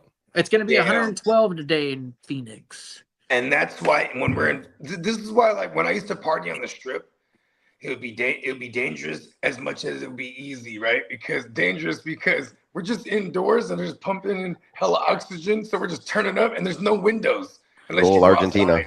We're not even trying to go outside, right? Most of the time. They tied it? So like it just days would just fly by. I'm like, oh shit. But yeah, I don't party on the strip like that no more. So yeah, fuck the strip. Oh my mama. Yeah, going to Vegas. I go to Fremont. If I want to go outside, I'm going to Fremont or I'm going to a club, dog, or a pool party. Other than that, I mean, fuck all that bullshit. Oh my man. There's the replay of a day party too. Oh wow. Dope. Yeah, we did we did 2 drafts in Vegas. Our first draft was at the top of the Palms. Shout out to Cuzzo Kev. And then our second draft in Vegas was at a pool party. Oh my mama. We had the cabana. We rented the cabana, had the draft board. And we did that in Arizona as well at one of them rooftop pool parties. Oh my mama. There you go. Yeah. If you're in the shade and you got water there. Matter of fact, you can find the pool party draft on the Heart to Start. I think that was the first draft that I recorded, all off iPhones, 2 iPhones. Oh my mama. It's a shitty production. Facts. Oh my mama, but it's up there. You gotta start somewhere. It's up there. Oh my mama. You feel me? Memories, dog. You feel me? My mama. Next rumor is 49ers could attempt to recover $18.6 million from Aiyuk amid his contract dispute. So if he gets signed anywhere else, and I guess if they win some type of litigation, they get to go over get to get some of his future earnings. Mm-hmm. Give me the money back. Right. Give me the money back. That's some cold work, right? What did he do? Give me the money and give me those tennis chains too. Right. To Bogard. What did he do in order for them to get money back? Just not fulfilling contractual obligations will probably do it. You know what else I've seen? You know what else I've seen? What's that? I've seen that there's a way that he can force their hand. Word. Yeah, all they got to do is show up to the facility and take a physical. If he shows up to the facility, in which, in his words, I'll never step in that building again. But TJ Houshmandzadeh said that's the way he can force their hand, is by showing up and taking a physical. Bro, I'm ready to work. Yeah. At least in that case, we still have the leverage because he is stubborn as a son bitch, isn't he? Hey, you remember that song by Jay-Z, Dig a Hole? Yeah. That's my shit, bro. He is digging a hole for himself. He is the Joe Pesci. You want me to dig a hole? No, you dig your own hole.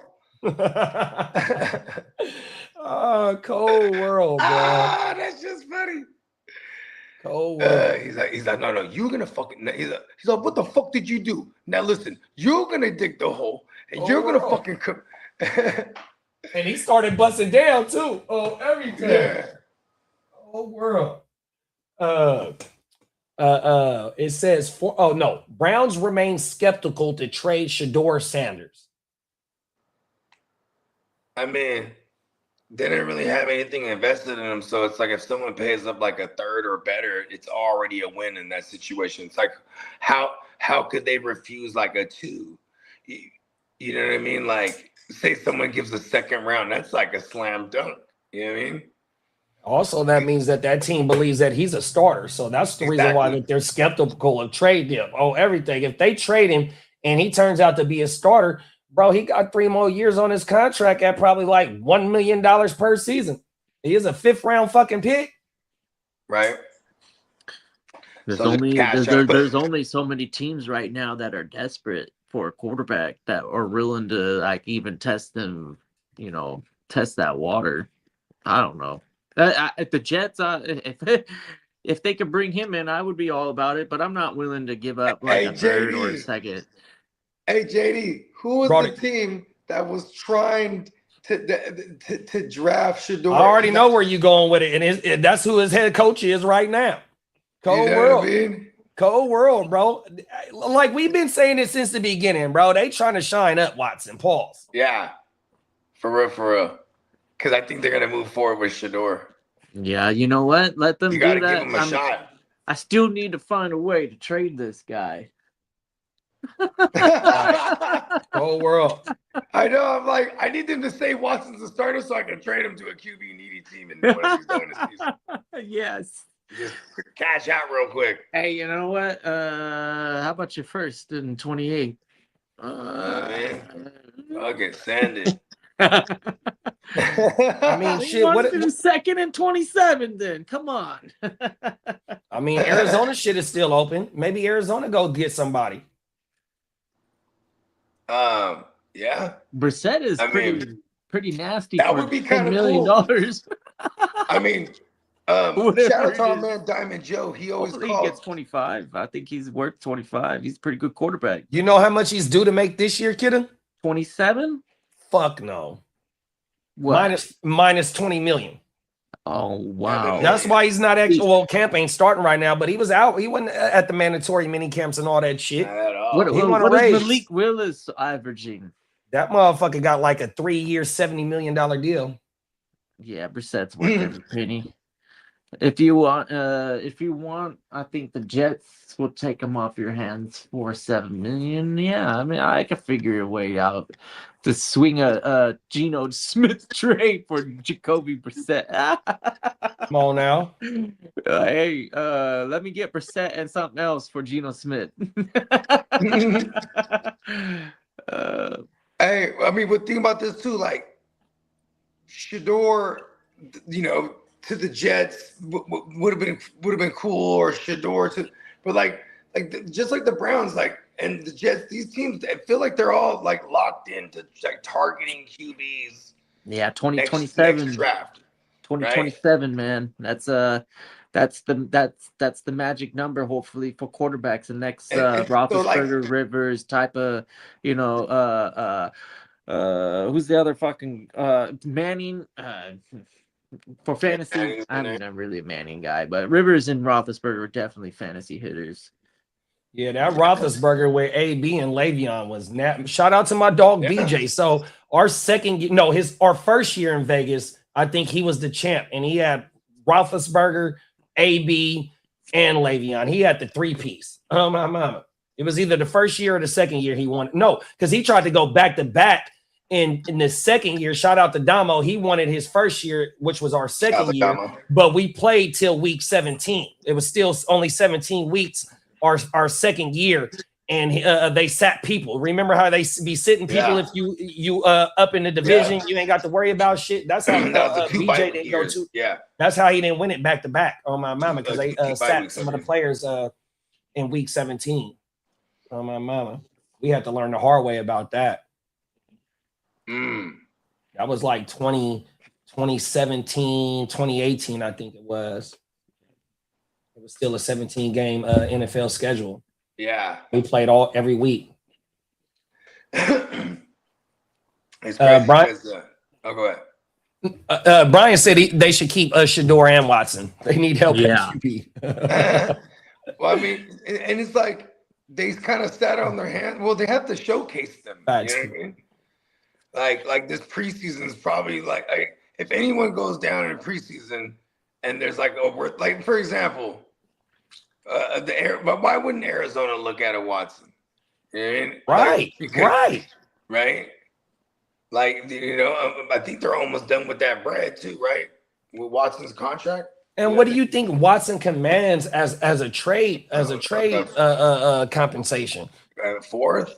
It's easy, bro. It ain't no day 2 pick, because day 2 is second and third, I think, combined. And then like the Jets. Holy shit, Argentina. Oh wow, they're coming back. They up now.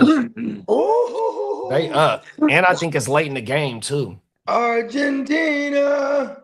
Come on now. Lionel Messi, did he do something Or I don't know. I think they showing a replay right now.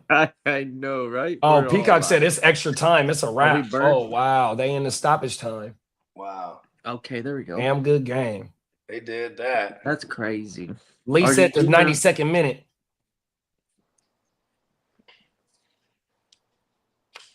That's too bad. I was rooting for Egypt. I thought that would have been cool for them.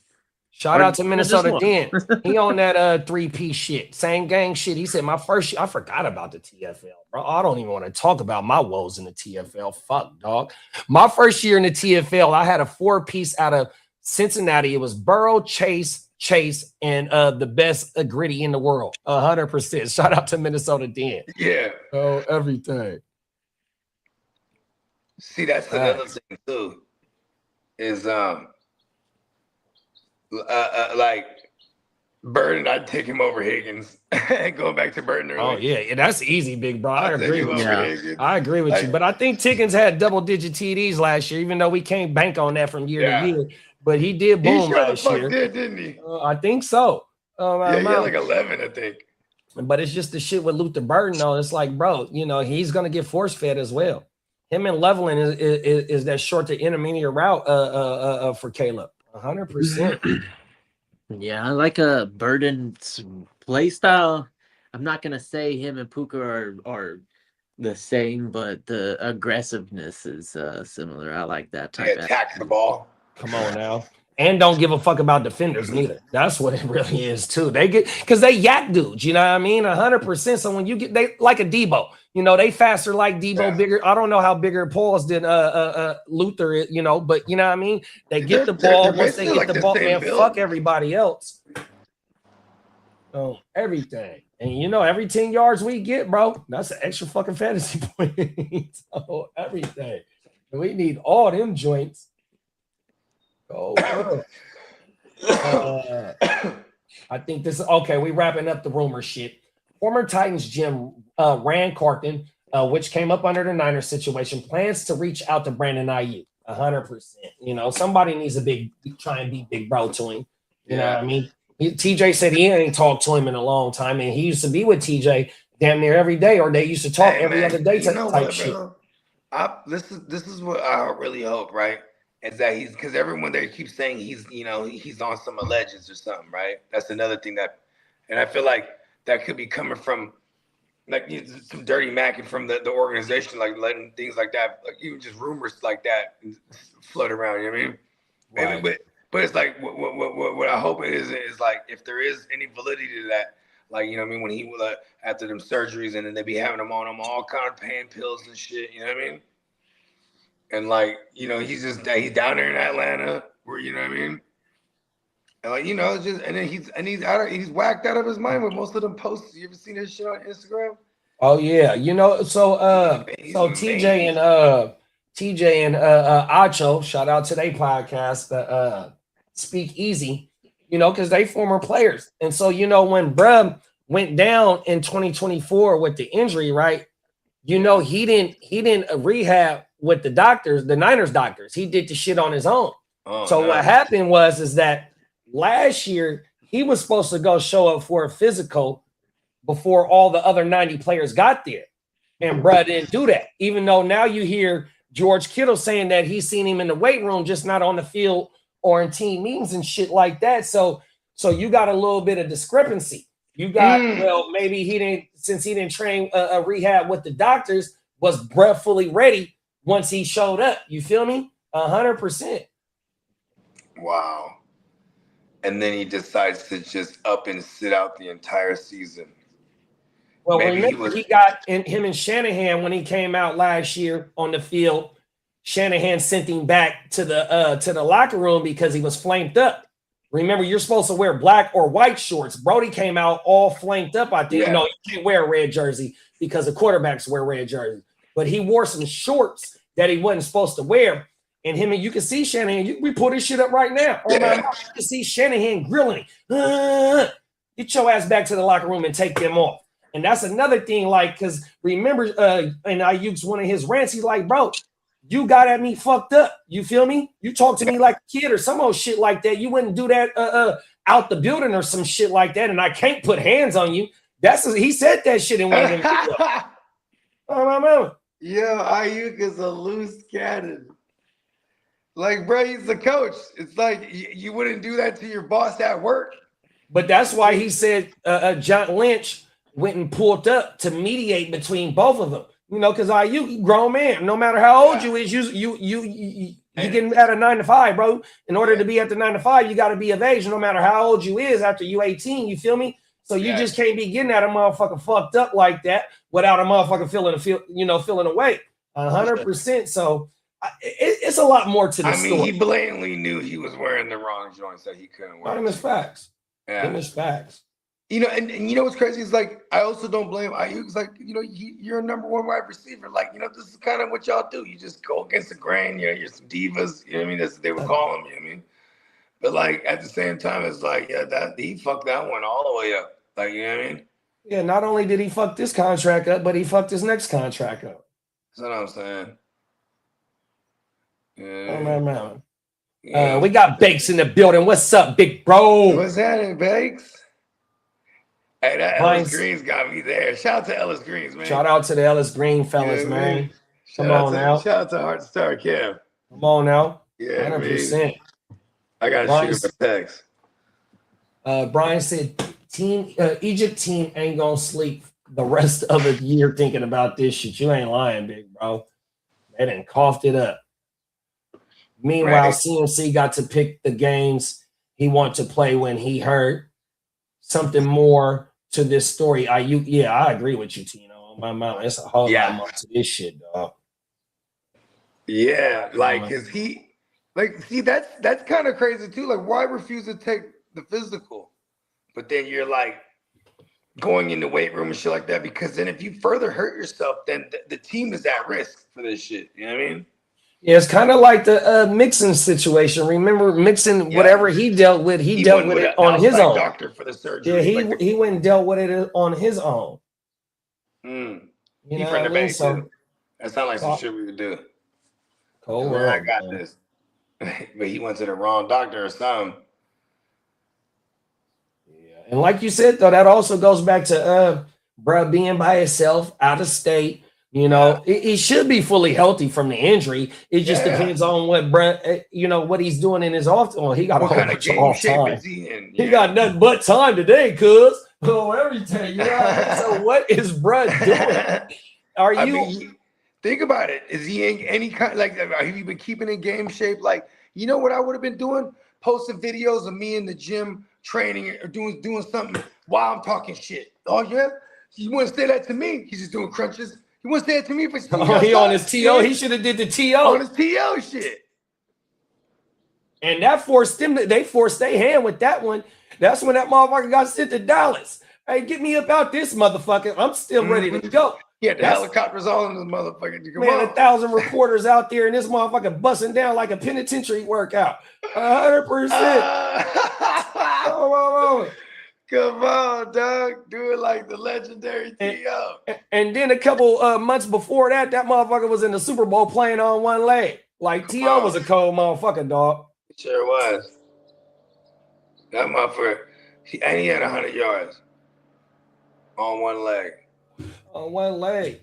He had a high ankle sprain, but it was a fibula. He broke his fibula. Oh yeah, there you go. Yeah, I broke something. He fractured something or some shit, brother. Yeah, 2 weeks later, this fool was playing. I'm not playing this Super Bowl. 100%. Oh my mama. Last bit of rumors is Travis Kelce's next media move being speculated. His wedding guest list. Oh, so he must have had the cast at the start. I mean, his wife is the most famous motherfucker in the world, though. Yeah, dog, like Jay-Z is gonna fuck around and be at their wedding.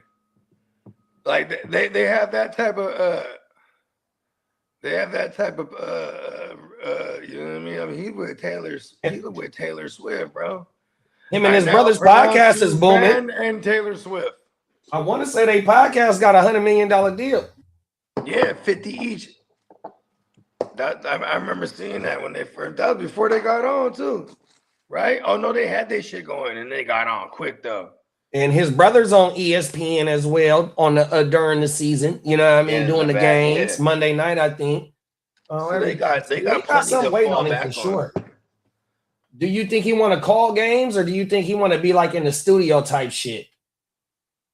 I definitely think both of them are I would love to have them in call games too, because they're entertaining and their knowledge of the game is got to be super high level. So like, you know what I mean? Like this is why I love Romo as a play caller, because like to me he's entertaining, but he's also like he's pointing things out, like nuances, like, you know what I mean? Oh, here it comes, look out for the stunt, or you know what I mean? Like he's just pointing out little things before they happen. I love that shit. You know what I mean? I heard they even told him like to tone that down, because like he's just predicting too much shit. And that's fucked up. That's fucked up, man. Don't be holding me back, bro, on everything. I'm trying to put the everyday fan up on game. And that's one thing. I love how you said that, because like he's a part of our football history. You feel me? We seen him in real time. You feel me? So for to get that, not to be far from removed of him playing the game and knowing these motherfucking players still interacting with him, because he's one of the best golfers there is, and they all play fucking golf. You feel me? Right. So he tapped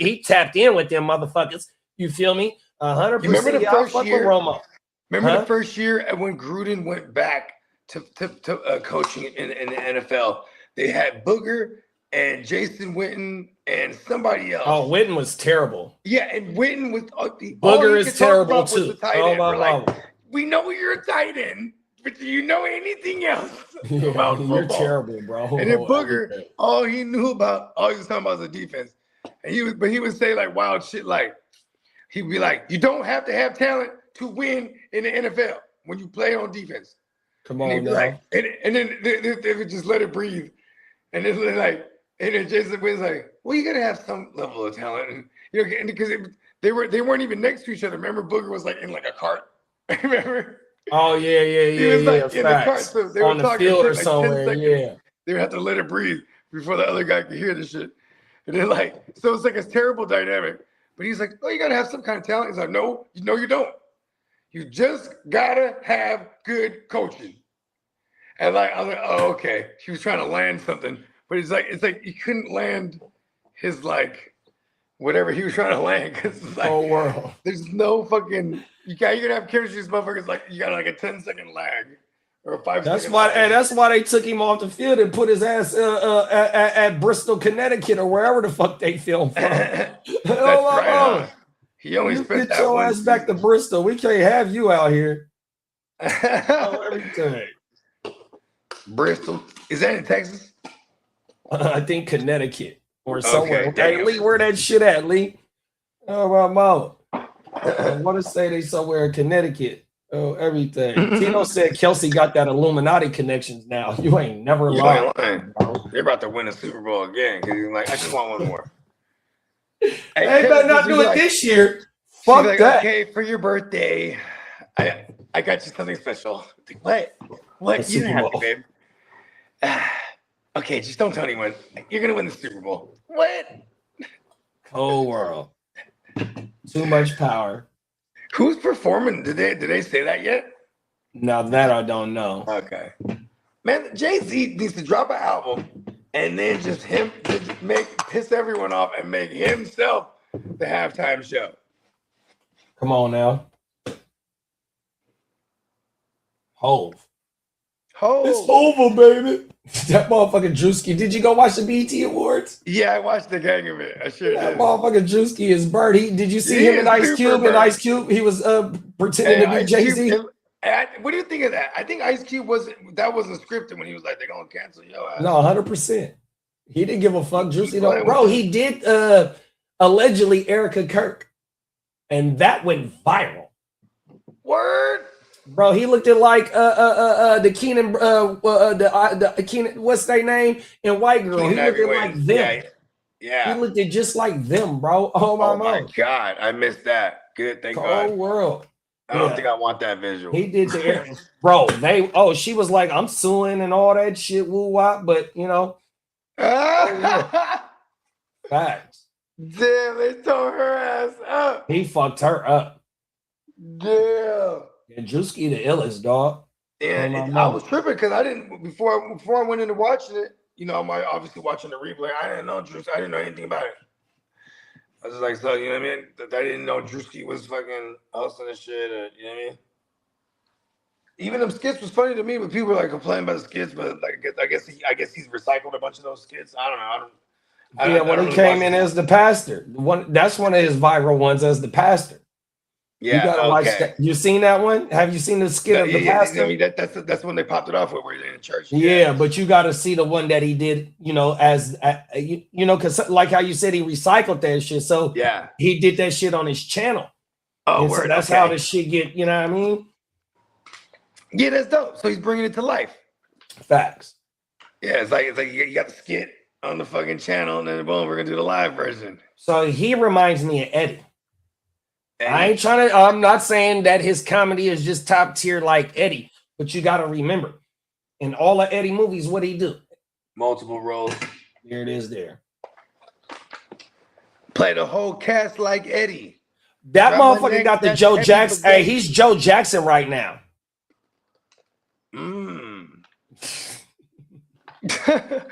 Damn.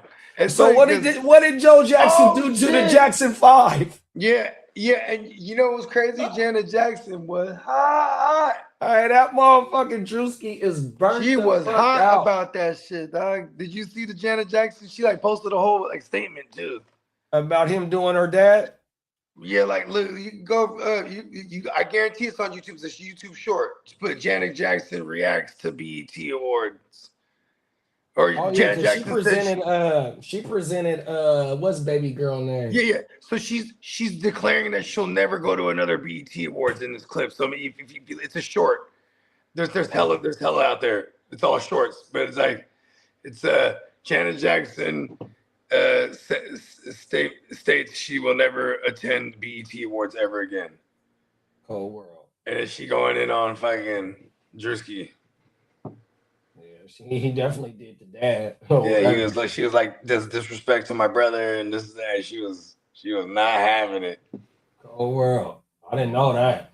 Yeah, I just saw that this morning. Actually, I should have put that in the thread. She was hot. She was mad as a motherfucker.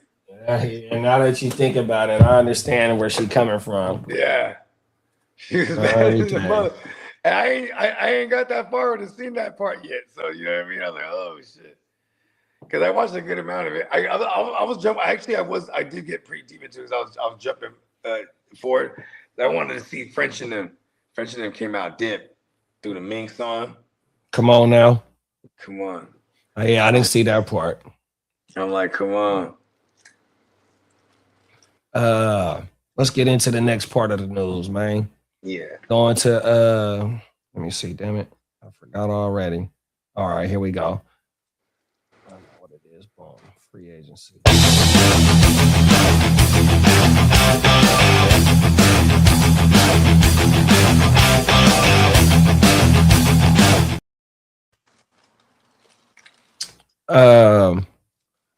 Cornerback Rasul Douglas signs a 1-year deal with the Washington Commanders that could be up to $3.8 million. That's like a rotational role. Good for him. Rasul Douglas was a bad motherfucker just like 2 years ago, maybe. Where was he, in Green Bay? He was with Green Bay. Prior to that, I can't remember where he's at, but he was killing it in Green Bay. Come on now. Dolphins not expected to pursue edge or secondary help. They're like, listen, we're trying to get the highest pick. Them is facts. They want to go. Hey, they are the 16 or the 14, 15 and O's. They might fuck around and reverse that, bruh. No, you Cold world. They done tore that shit down. And you know what's hella funny about that too is like, damn, like because Malik Willis, look at his back, like they can easily go grab another QB. Like, it's crazy how they just paid HM too, so they're locking that down. And they got Denver's first. They got Denver's first. That's wild. And Denver better hope they all right. They better not give Miami no top 15 pick. Everything. And Miami, they're banking on it. They're like, listen, you know, it'd be all right if y'all just suck. 100%. It's all right. Just lay your arms down. Nick Chubb Rock. Unlikely to reunite with the Browns. Yeah, they got their backfield sewed over there with Judkins and Samson. I want to talk to Samson. Come on now. Former Lions cornerback Terrion Arnold clears waivers and becomes an unrestricted free agent. So what's his case looking like? Did they say anything about it? Like that I haven't seen nothing on, but you know, I think that's still a long way away from even being settled. Because then, like, you know, someone's gonna sign him. Speaking of that, the next thing that Lee has in there, he says Raiders expected to host Terrion Arnold for a visit. I mean, I was just about to say, why don't the Niners do it? Shit. Oh, bro, he has legal litigations, bro. Commissioner Goodell is not allowing that motherfucker to step nowhere near in no facility right now. You know what's crazy about that is like he's not. I don't know why they didn't put him on the exempt list already. Oh, world, bro. I mean, like if that's the case, right? Because then let the man get. Then the man could theoretically sign a 1 year. You know, hey, just let me go get like $5 million real quick. Or, you know what I mean? $6 million. Get away from me, fly. Shoot, fly, don't bother me. Let's see. He's gonna pull up his motherfucking charges real fast. Lions. Let's see. What date is this? Inside. Oh, this is the New York Times. Let's look at this. Let's pull it up real fast. Share the screen on this joint. Right. Share screen. Inside the chaotic, violent week. Okay, here we go. Inside the chaotic. Let's put that down. And this is from The Athletic, which also is owned by the New York Times, with also former employer Dirty Diana used to work for.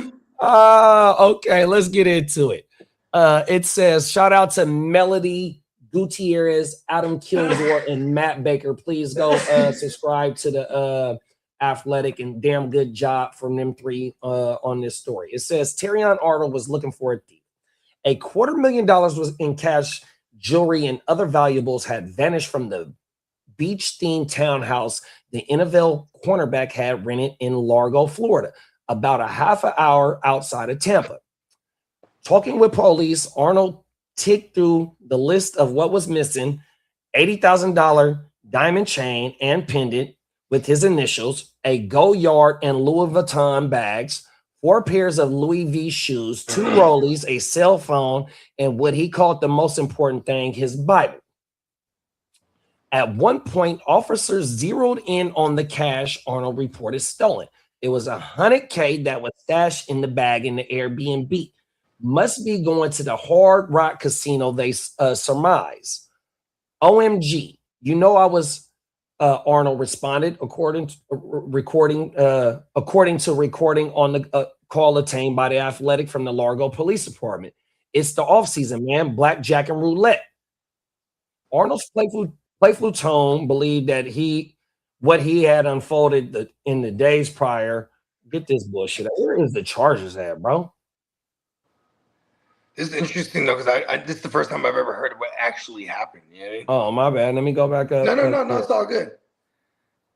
Among the relievers, he rented a Airbnb town. Among the relievers were Bokai Hilton, Arnold's childhood friend, Freddie Hughes, then 26, known as Fredo, Ariana Del Valle, 18.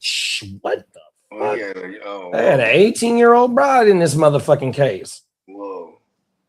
Also, occasionally staying in the rental and joining the entourage at the clubs were 2 friendly associates outside of Arnold's. Man, this only tells what they telling the story. Yeah. Where is the fucking charges at? All right, let me get out of this shit. Yeah, fuck it. That got weird. It's a damn good story. Shout out to the motherfuckers that wrote that. Yeah. Shout out to the Athletic. Give us money. Terrion Arnold's details multiple felonies. Here we go. Right here. Let's see. Arnold has been charged with 4 counts of kidnapping, 4 counts of armed robbery related to this incident, allegedly. Dave Burkett of the Detroit Free Press noted that the charges could lead to oh no, we're not going to read that. 6 other individuals have been arrested between the February 4th and March 21st. 3 victims listed as adult males in their late teens had visible injuries from being held at wham point, wham whipped, personal. Oh my, yeah. See, this motherfucker is not worried about no football, y'all, and ain't no team. Or basically, ain't no team worried about him playing football right now, dog. All right, let's get into the next set of news. Oh, Buggy went out on the Matrix. We got 9 comments. We can get caught up in the comments. If the most important, there go Ball right there. Okay. If the most important, he would have listed Bible first. That's just, you ain't never lied, Peacock. Oh my mama, that's a cold world. Brandon said it's easier to prevent stuff from getting stolen in the first place than it is to get home. My goodness, free game message. Oh my mama. Real. Oh, there go Peacock on the case right now. Terrion Arnold's charges case details Arnold, former first-round cornerback, is facing 8 felony charges stemming from a 2026 February incident. And good looking, big bro. Damn. Burnt out. Dude is a millionaire playing in the NFL. Does he need this shit? And a first-round pick. Oh, my mama. You ain't never lied, Brian. Shout out to Clock Management. What's up, big bro? What up, Clock? Oh, my mama. Top of the morning. Yeah, that shit is crazy, bro. Terrion, I mean, we kept we didn't really have any details. We just kept reporting that, like, bro was like locked up. He posted like a crazy $1 million bail or some shit like that. $1 million bail is motherfuckers that get hit with the woo wop. You know what I mean? Yeah. You know that big when you fighting that L case, that's what the $1 million bail mean. You ain't lying. He got 8 Fs allegedly that he's gonna be charged with. That's crazy. Oh, really? Yeah. The last thing on his mind is football. 100%. Let's get into the next part of the news, y'all. It's league business. We talking big business right now, man. All our fantasy leagues is big business, man. We be right back. 2 seconds.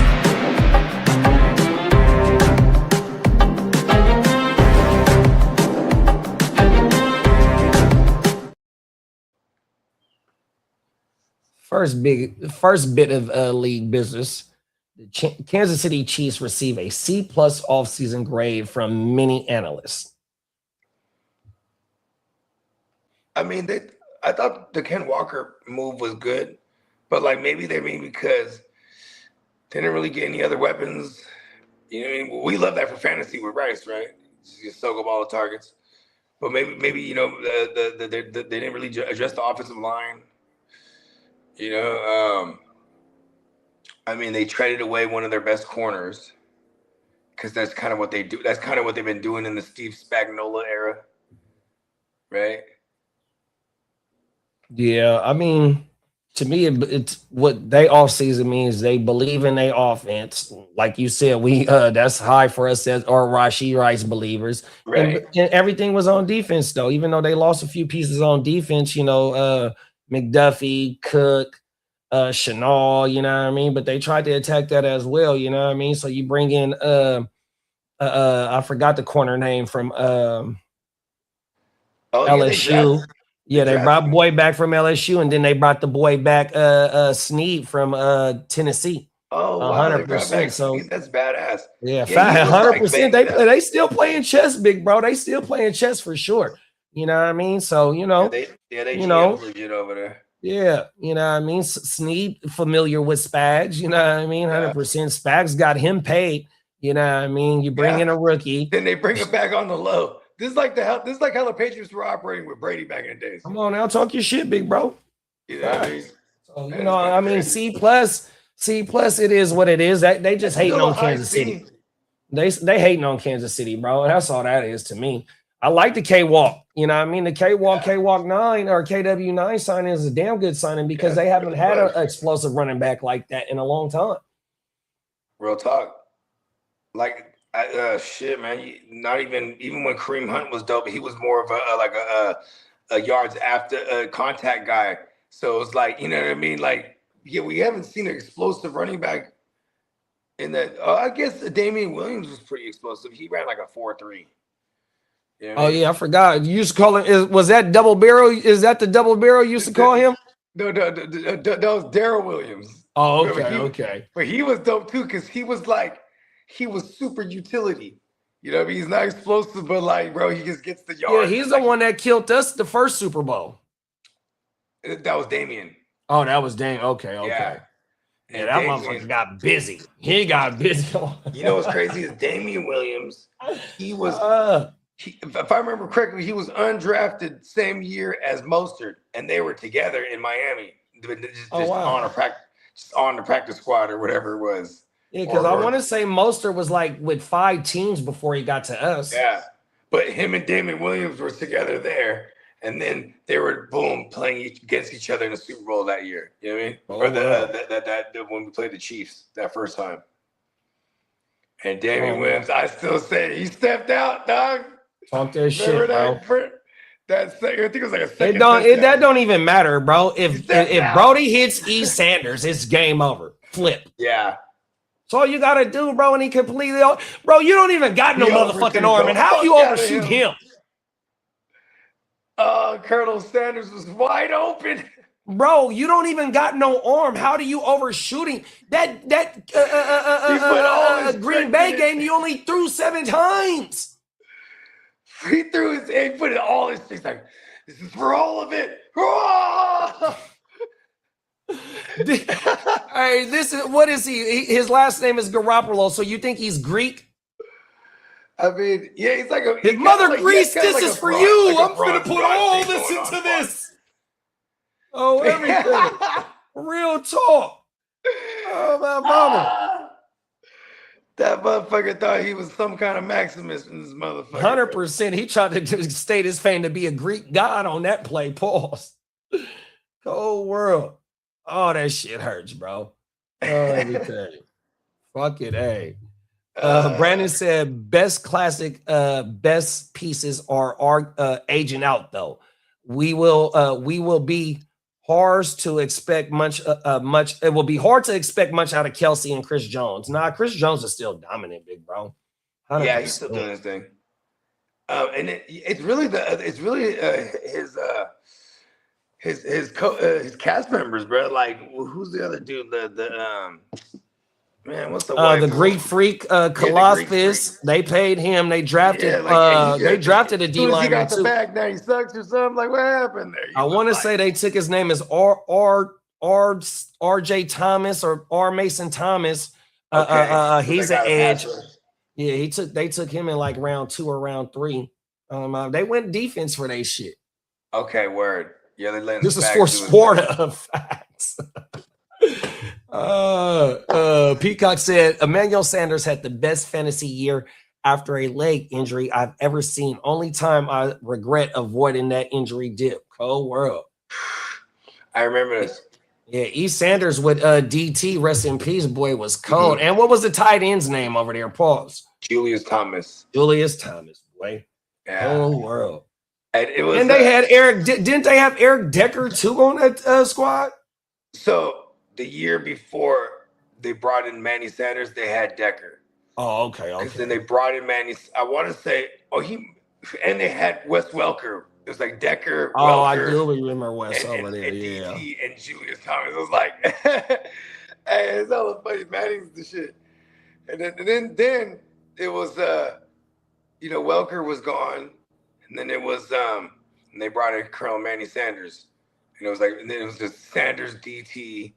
And then Julius Thomas, that was that 14 year where they Sanders went crazy, and I want to say that was his first year with the Broncos, and then that was the first year where it was like, okay, now Antonio Brown definitively is the one over there. You know what I mean? and world. He reigns supreme as because my guy in Pittsburgh at first was Martavius Bryant. That was my guy at first, 100. Because he was Pittsburgh wide receivers. They homegrown, they receivers, you know what I mean? That's why that DK shit didn't make no sense, you know what I mean? But that's another show. But yeah, man, speaking of E. Sanders, Martavius Bryant was my guy for sure. Yeah, and he was definitely partaked. You know what I mean? 100% for sure. Remember LeGarrette Blount and Le'Veon got bro, that shit was out here. Bro, so if you go to the Stagecoach, fucking Le'Veon Bell's picture is at the Stagecoach. That's a famous breakfast spot in Sacramento on Florence Road. Oh my mama. They out there in hot box. Is that what they call Old Sac? No, it's on Florence Road. It's not too far from you. I'm still bad maybe about 15 minutes away from you. Where are you from? Okay, word. Oh my mama. It's by Burbank High School. Not too far from Burbank High School. And it used to be called Florence Mall, which is where Walmart is. Back in the day, we used to go there. That was one of our hangouts at Florence Mall. It's not too far from going down. Matter of fact, it's on Florence and Franklin. The cross streets is Florence and Franklin. Okay. On my mountain. And I ain't gonna hold you. We fell up. Remember I was telling you I fell up into that casino? Yeah. Yeah. Like I wanted to see now. Next time I go, I want to go in there and I want to eat. You know what I mean? Because they had some joints in there. Yeah. Yeah. I'm trying to find every excuse to just fall in there because whenever you go there with no intention to gamble, that's when you win. Because we won last time with that same shit too. It's like fuck it, let's just go there and eat. Yeah, 2 years ago I did a live draft in there. My coworker Steve, shout out my big bro Steve. He the commissioner of that. Shout out to Steve, man. Yeah, we did a live draft in that bitch. He rented out the room and all that. We all had to pay a couple extra dollars to get the room, and you got to, buy food and shit like that. You know what I mean? But we kicked it in that bitch. Got fucked up. Did they allow you to BYOB? Nah, we bought from them. Okay. Yeah, that was my IPA days on everything. So like 2 IPAs, 3 IPAs in, I was ready to go. I completed all my draft. I wasn't hanging out. I was too fucked up. It's like pew. Hey, we just take care of business. You know what I mean? Come on now. Hey, remember Ace Tito? Remember Ace in Paid in Full? He's like, I don't really do the club. Get in there, boom, boom, talk to her, gotta talk. Handle my business and out. Everything. It's a business trip first. You feel me? Oh, I know. I like that motto because last year I was all party. I was on vacation. And I was like, that's right.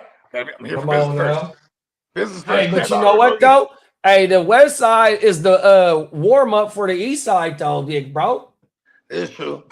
I get to the east. By the time I get to the east side, this year I was like, okay, we got a whole mansion. It's kind of dope. You know what I mean? Have you thought about draft day for the TFL? What else is our other redraft league? Is that the only other redraft league? Is a TFL? Yeah, that's what the one I'm in. I also want to move to TFL to sleeper, and then the ones that don't want to rock with it on sleeper, that's fine because I can replace them easily. Most of them are probably just gonna move over to sleeper anyway. So I got a question. You said, or I'm asking, the TFL will no longer be on Yahoo? Yeah, that's what I was thinking about doing. Oh, wow. And I even toyed with the idea of like just not doing the TFL because of the amount of other redrafts we're gonna do. You know what I mean? Oh. Well, because also it's been like 3 to 4 spots every year. I have to like bring back recyclable. The turnover. Yeah, it start. You know how they start to deteriorate. You're like, because like look at this. Like there's like look at who's in it. It's like there's the automatics like me, you, Kitteh, Kitteh, Dennis. You know what I mean? I just say Steam. Oh, Candlestick. You know what I mean? Like there's these automatics, but then then my nephew. You know what I mean?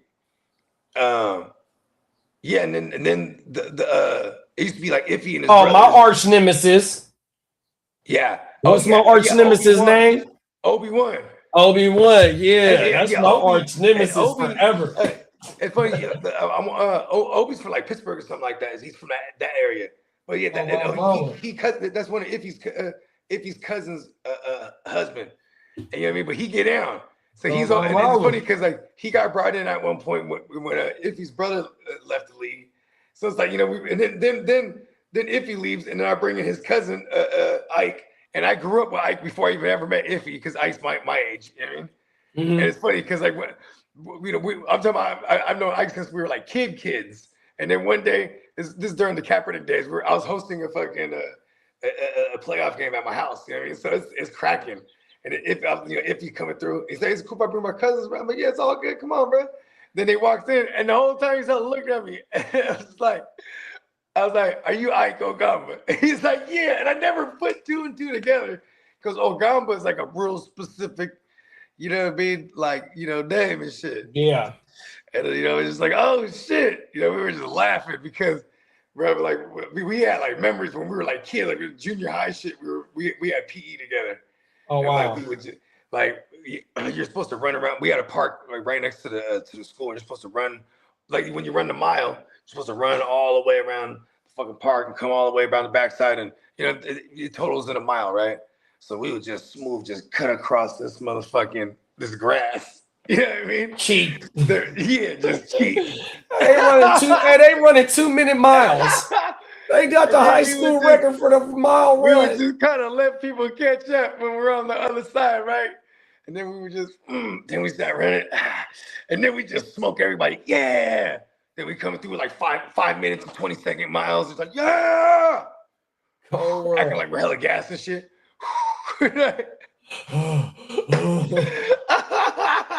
He's the fastest kid alive.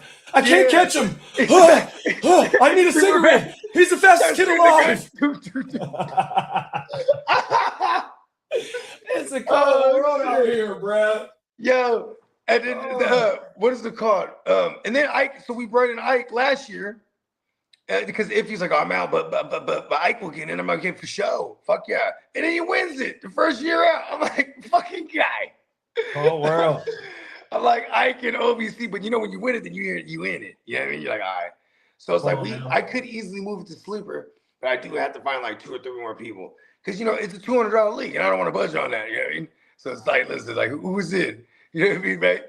But we'll figure that one out because that one was always consistent with the ones that didn't want to do sleeper. Like, cause I want to move. You know what? Too though, it's an all offensive league. I bet you. Once that shit get announced, it's going to sleeper. That bitch gonna fill up 100%. You know, what I mean? Because there's savages like Bakes and you know, like I mean, there's the who's who, and that one, no matter what, that one always drafts like, you know, the day before or the 2 days before. You know what I mean? So in this case, I remember last year's draft. Because I was having trouble just like you drafting last year.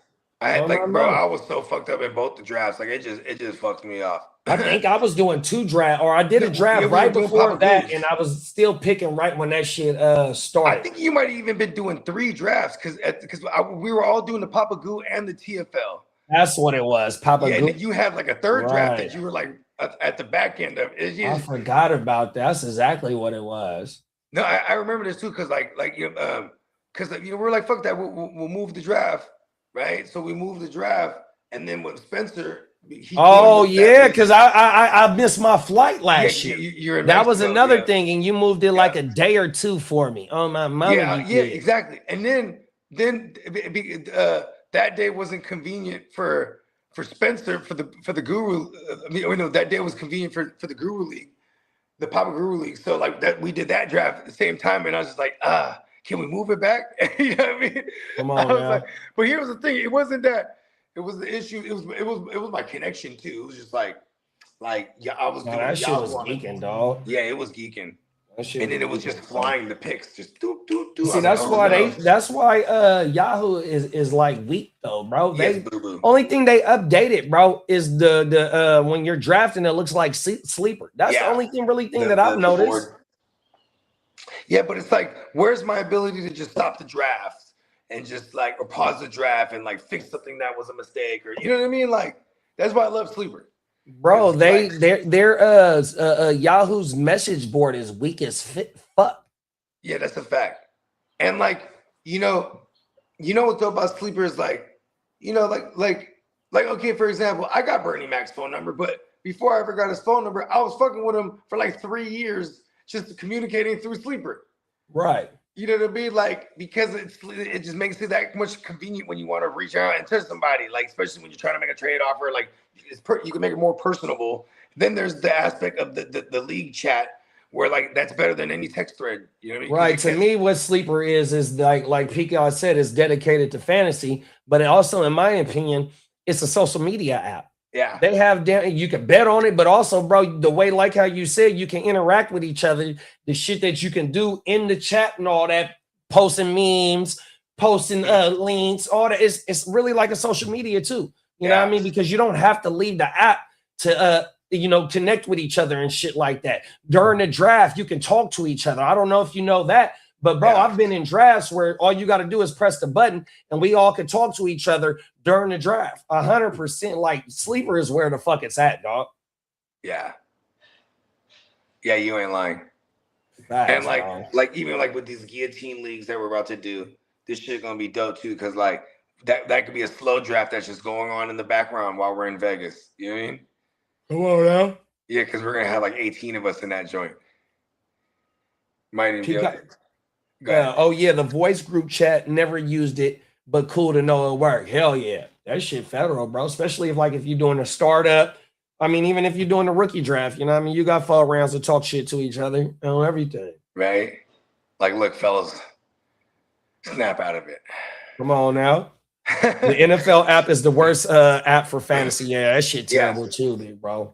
That's super app. ESPN is terrible. Yep. Don't like it at all. Yeah, and like, see, here's the thing too, is like, I feel like Yahoo, it's more a piece of my heart because it's where it all started for me.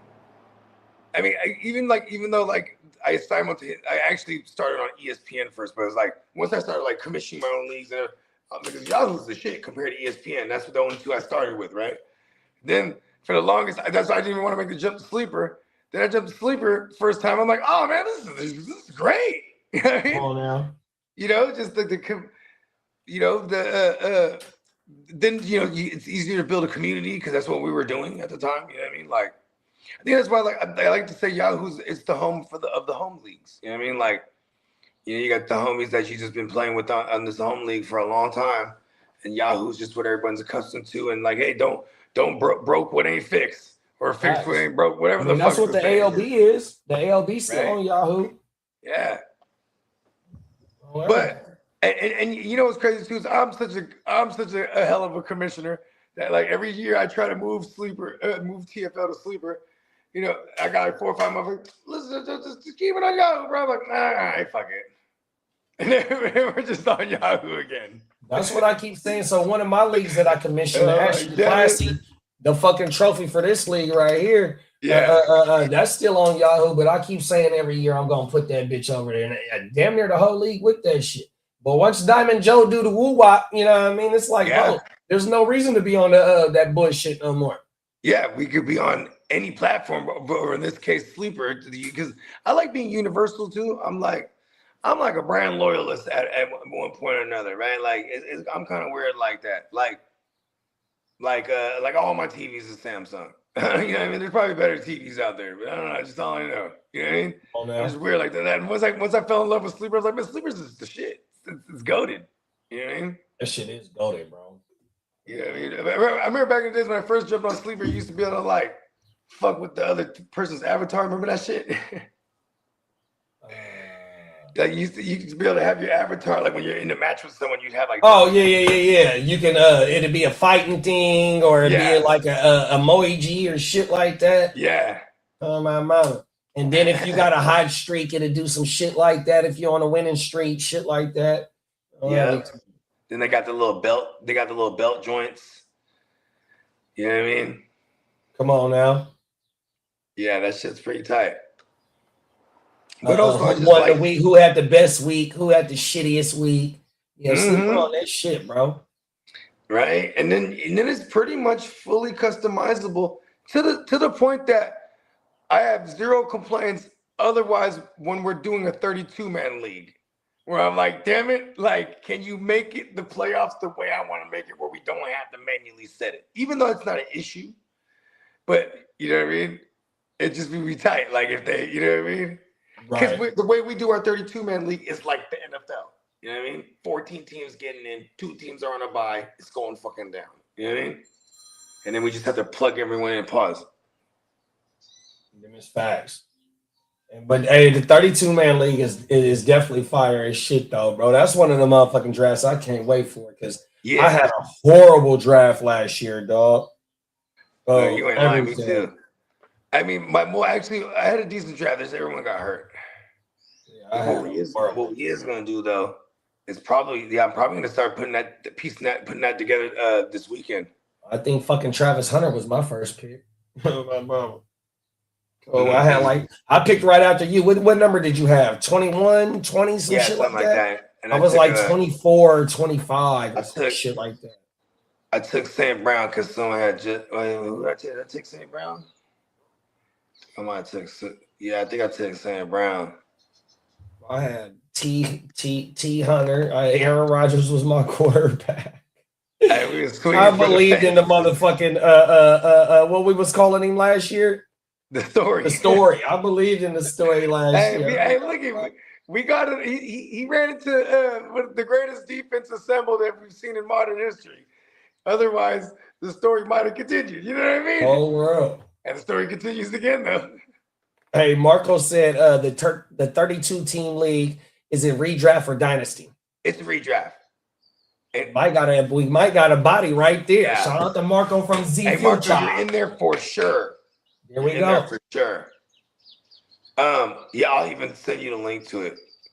But this is what we're gonna do because this weekend I'm gonna put the memo out in the joint because I know we're gonna have like maybe 75 to 80% return, but we do have spots to fill. So Marco's in there. Bong. Hey, when did we start that draft? At the beginning of August, or was it in July we started? It was in July last year. I think we might have already. It was like after 4th of July we had fired it up. Here's the thing too. I also don't mind waiting until like training camp. It's like, you know what I mean, or because it's 2-hour picks, so it does go fairly fast for all things considered for a slow draft that's 32 teams. You know what I mean? Once you get the 32 confirmed and everybody's in the chat, we can start getting a feel of what motherfuckers. Yeah, that's what we did last year. We could just fire it up as soon as I get the 32 assembled. Like, most people are gonna get hyped, and they're gonna want that anyway. And I'm down. Peacock said, thanks for ruining my team in the 32 league, JD5. See, cold world out there in that 32-man league is cold. 100%. Right. It's a world war. It's a World War 32. Oh my mind. Let me see what the news said. There was Titans praised for aggressive all season under Robert Saleh. Robert Saleh's getting in everybody's face, huh? Even the GM. He's like, listen, we got to get aggressive. We ain't too far from contending in the division. Everybody's face, huh? Go world. Rams expected to wait on extensions for a 2023 draft class. It's not live with the Islamic. No, that I don't know. No, right? There's not. Sound like it, right? Please forgive me. But it sound like it. I can see him making everybody eat halal. This is just a cleaner way to eat. Come on now. He's like, not to worry about nothing. Knowledge of self. Let me see. I'm not writing that. Here we go, right here. Let's see. PSA.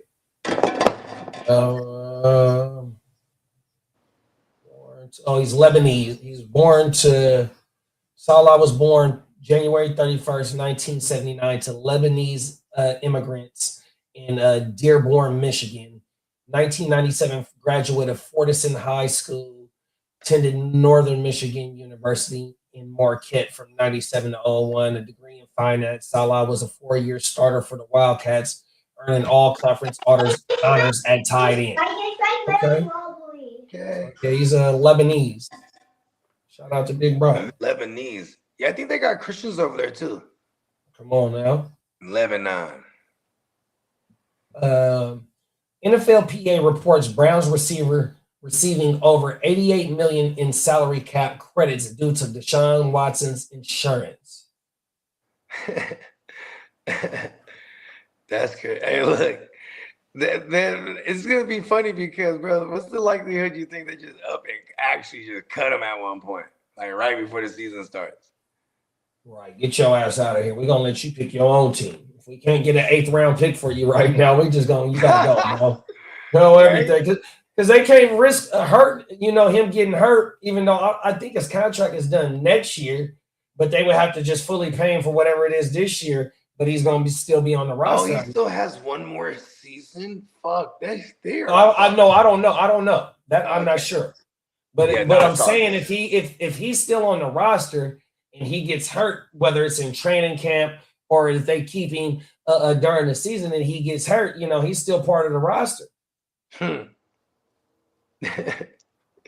Damn, that sucks a lot.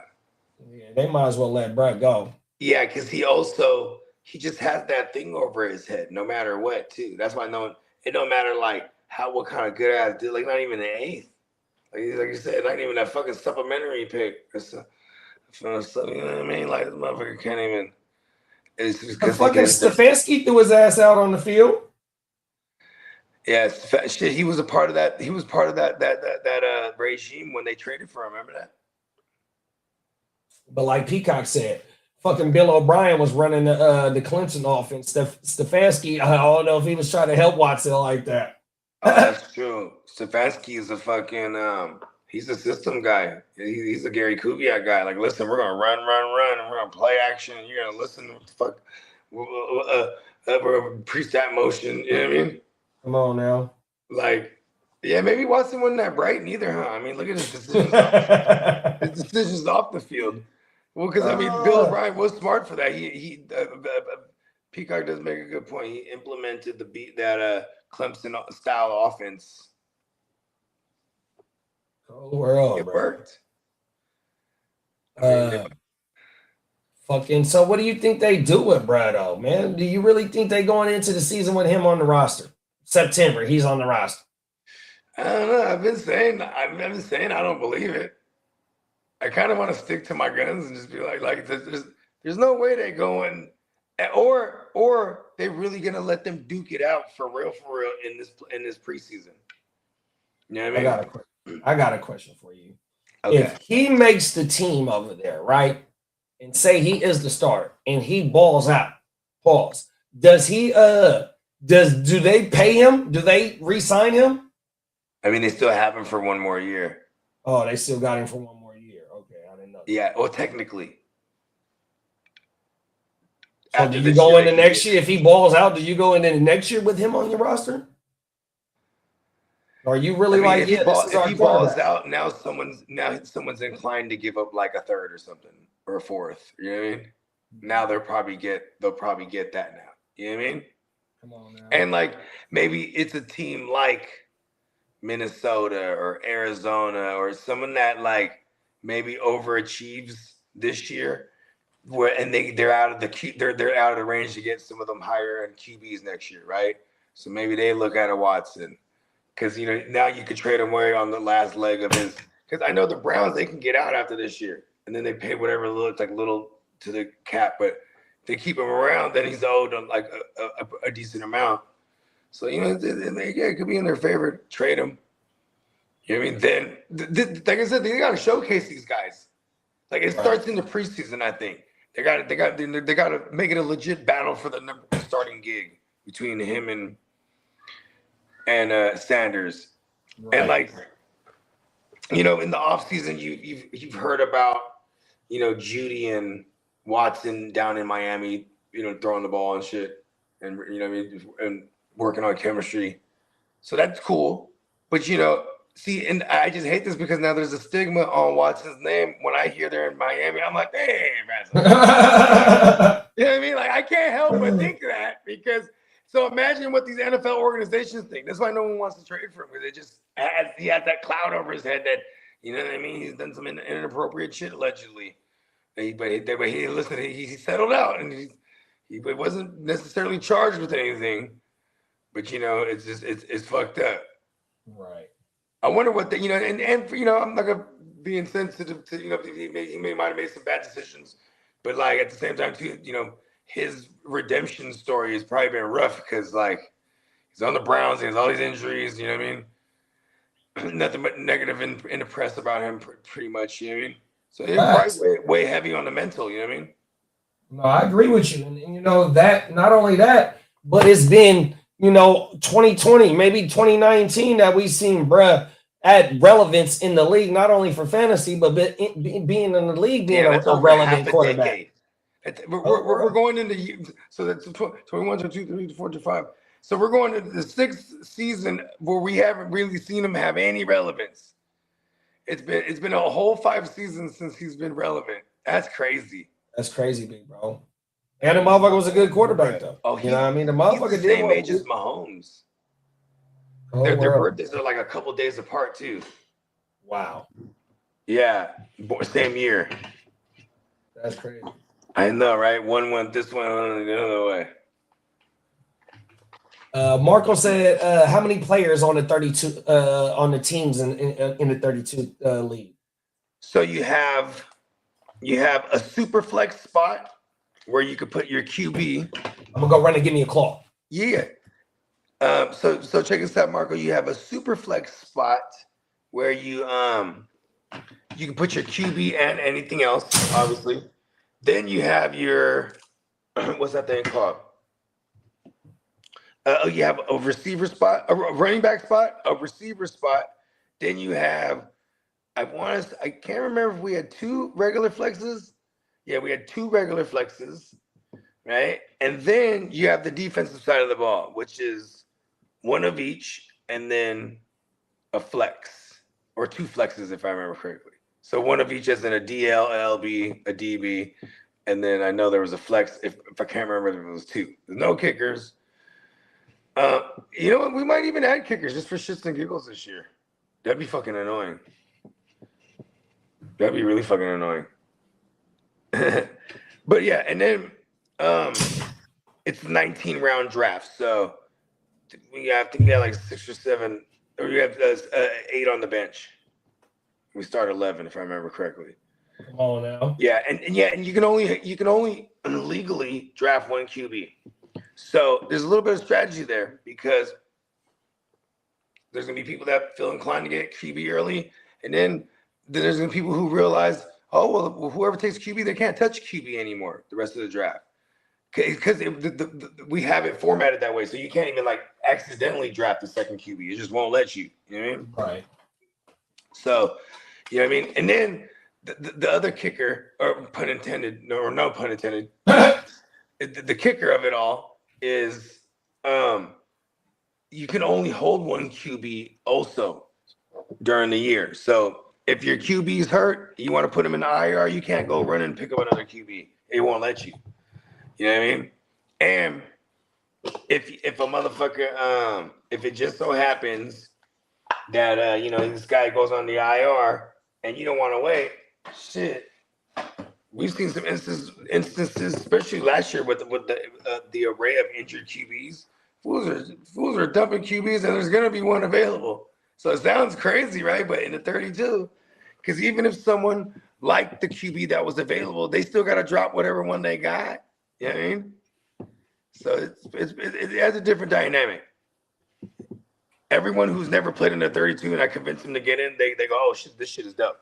Just based on the fact that because they thought it was going to be like, oh, what the hell? No one's going to have nothing. You know what I mean? That's the first thing people think.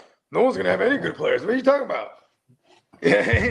Come on now. Shout out to the champ, Minnesota Den. Yeah, shout out to the champ, Minnesota Den, for real. You know what I mean? My mama. He went out there and killed that shit. He started with 1 QB and ended with a different one. You know what I mean? Tino said half the fan base in the NFL are females. All the teams know it. It's bad PR if it doesn't work. If it doesn't work, it's over. He's talking about the Taylor Swift thing. Yeah, the NFL is the most popular sports because of facts. 3 flex bows. I'm a pro kicker and steroids. I hate kickers, bro. Oh, I'm not in. Just in fantasy. Just in fantasy. Yeah. Me too. Did said 1 wide receiver, 1 RB, 3 flex, 1 super flex, 1 DL, 1 LB, 1 DB, and 2 IDP flex. Yeah. See, there it is. Nailed it. Maybe you should add punter and long. You ain't no good, Marco. Oh my mama. But you know what we do get points for is kick returns, punt returns. Come on, I had the boy Isaiah Williams on my 32-man league. Oh my mama. That's how bad I was doing in that league. Hey, he has to blow up games though. Oh wow. You know what I mean? Hey, that's what it is. Remember, that's the only way they was scoring TDs was special teams. Justin Fields wasn't doing shit. Right. Oh, wow. Oh my mama, the special teams had more TDs than Justin Fields. Yeah, that league was fun though, because it like that's that shit. Yeah, I'm trying to think. Yeah, I like next week if we can get it to going next, because you know what it is too, is just collecting the bread and all the shit. Like, you know what I mean? You know how I rock. I get to it. So I was like, you know what? I've been hella busy. Now I'm like, all right, now things is hella opening up right now. Like I got this like, you know what I mean? It is opening up though, because I've been able to I've been able to have time to fucking. And we getting new motherfuckers, or not new motherfuckers. You know, we starting to get motherfuckers that's tuned in or been tuned in that's starting to pop back out the woodworkers consistently now because it's football season. You feel me? 100%. We got 2 weeks before training camp start. Some of these teams start in the early 20s. Yeah. July 21st, 22nd. Rookies. The Hall of Fame teams. And you got sometimes the rookies report before the vets. Yeah, that's true. That's a couple of days before the vets on everything. Hey, it's going down. You know what I love is like it's the training camp aspect is the best for Dynasty too.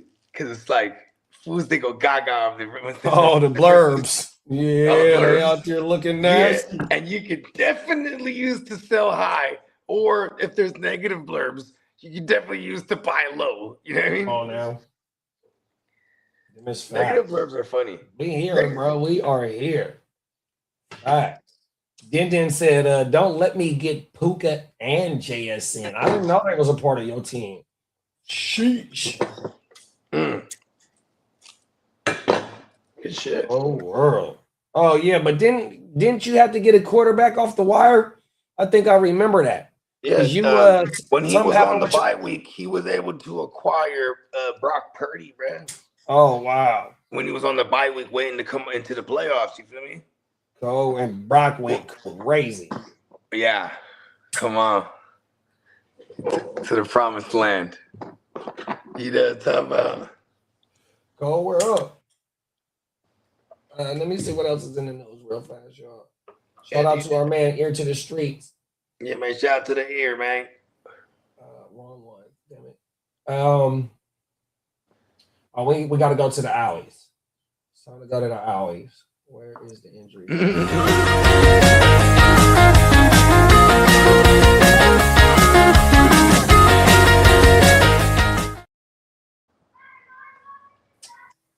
First bit of Owie news is Lion safety Kirby Joseph will not undergo knee surgery. Timetable remains uncertain.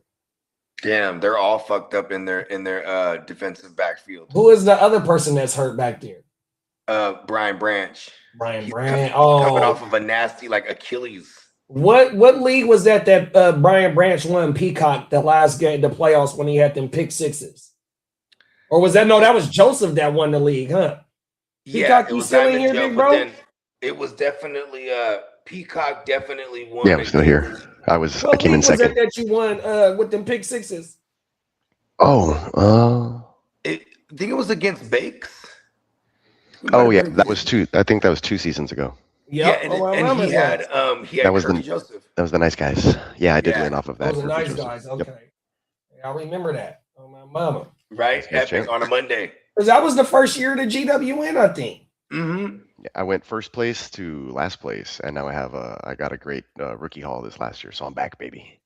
Talk that shit. Oh my mama, yeah, I remember that shit. Next news is let's go. Dolphin. I don't know why it got Dolphins wide receiver, but Tyreek Hill could miss the entire 2026 season because of his knee.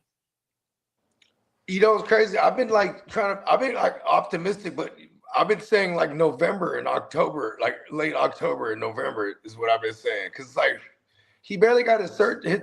He got like a second surgery, like sometime in like January or some shit like that. You know what I mean? Right. And then like then he had another one recently, some kind of procedure, some cleanup shit, like the draining, something or the other. What type of knee injury did he have? He had an ACL. Oh shit! Right. So it was worse than Micah's shit. Micah's. I don't know the details of Micah's, but I know Tyreek's wasn't no clean tear. Oh. That's why I had and then I think it was multiple ligaments. That's why he had multiple surgeries and shit. Excuse me. Den said, I drafted Shador, had to drop him for Danny Dumbass. Danny Dumbass held it down till week 13, got injured, and I snagged Purdy. He broke it down to the championship path. 100%. Line. He did that. And the reason Brock Purdy became available is because Kitteh, who was in the third seed, you know what I mean? And if he wins, he could be a bye week, right? So he picks up Jaden Daniels because it's week 14, the last week. Because remember, the 32 goes to week 14. Because I finally dropped Jaden Daniels and then started playing with a backup and started winning games. Because Brock was on a bye week, and you had to make these judgment calls. And then, you know, I mean, he just, you know, he wanted to fight to survive. You know what I mean? Wow. And like, so he got into the playoffs nonetheless, but then he needed that bye week. And like, yeah, it happened. Yeah, that's crazy, bro. 100%. So he went in the first week of the playoff, or he had to bye. No, he lost in week 14, but he came in as the 3 seed. Oh, okay. So he was a lot. So he could afford to sit Brock then. I dropped being on the bye. Davis Mills, and then I finally started winning games. Never mind. He might have needed to fight to get in. I think he might have fell out of grace. That's what it was. Yeah, that's right. The top 4, if I remember correctly, was like Eastside Eric, Diamond Joe. Oh no, not Diamond Joe. It was Eastside Eric. Then said he had to buy, so he could afford to sit Purdy. Have to buy. He could afford to sit Purdy. Dang, I wonder why he did that then. And you had Purdy play Indy. Oh, Purdy wasn't back yet. He wasn't back yet, huh? I know he played Indy, Chicago, and it was one more team. Seahawks. Was it the Seahawks? He played them in week 1 because he threw the game-winning TD to Tonjes. I don't know if he played the second game against them. I'm burnt. Fuck him. Yeah, fuck it. Everything. And Brock Purdy went on quite the journey in the 32 too, because someone else drafted him, then dropped him, and then Kitteh swooped him up at one point because Kitteh was rocking with the Kyler Murray pack. Remember that? So he ditches him, picks up an injured Purdy right before he comes back. So yeah, you're right. He did come back around. Because I think we was doing some of the draft on WYGU, and I remember Kitteh saying, "I'm finna do it. I'm finna do it. I'm about to do this." Oh, everything. Hey, we laughed so hard, dog. Whole world. Hey, look, and then he was right. He's like, "Man, damn it! Should have never even took a chance on Kyler." He's like, "I hate Kyler." I'm trying to tell y'all, man, y'all not gonna get no fantasy content like this on the GWN, man. Not only do we present content with y'all, but we do battle with each other, bro, and that shit go crazy, dog. I ain't gonna hold you. In a super flex redraft, in the attempts to get QB greedy, like targeting Kyler as like a 3rd that could potentially be like a 2 or even a 1. Do you move QB later on? That's one of my moves this year. 100%. Because Kyler's going stupid late. The hype's gonna push him up eventually, or like Dennis might just grab him up hella fast. Dennis gonna grab him up. Let me see. What we say, Kyler? Dennis selects. Minnesota didn't select Skyler Murray. Here we go. Right, I'm gonna pull him. I'm gonna pull his ADP up in the 12-team super flex. Let's see where he's going. QB 5. He is at he's at the 7-12 right now. Who going ahead of him is Darnold, and who's being drafted after him is Bryce. Okay, and Stafford. So he's clumped up in that range. That's not so bad. In a lot of ways, I'd rather him than Darnold, but at least I know Darnold has a clear and definitive connection with his number one guy. You know what I mean? Right. But Jefferson bounced back shouty. Them is facts, bro. Real quick. I mean, Jefferson shit. He was hyper targeted because he is the offense, but it was just terrible. 100%. Where's he at?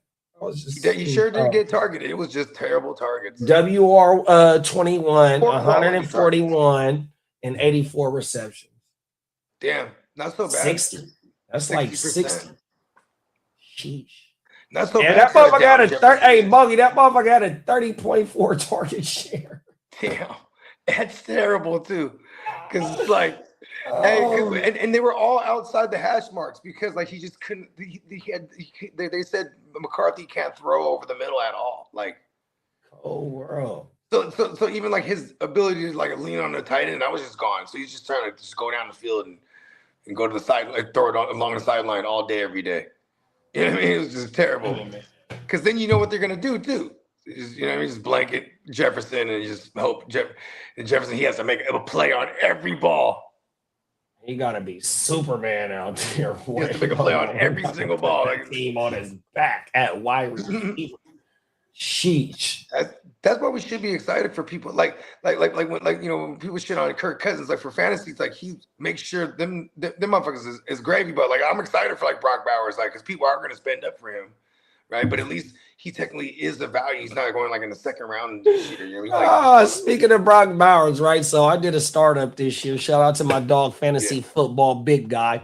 That's my dog, right? Yeah, man. Shout out to the big guy because he's in the international with us, right? So he made another league with his homies and threw some of us to the invite, right? So I drafted the Bugatti in that league, right? Let's go. So I just got an offer the other day, Trey McBride, a 2028 first and a 2027 third for the Bugatti. So I countered with a 2027 second and that 2028 first.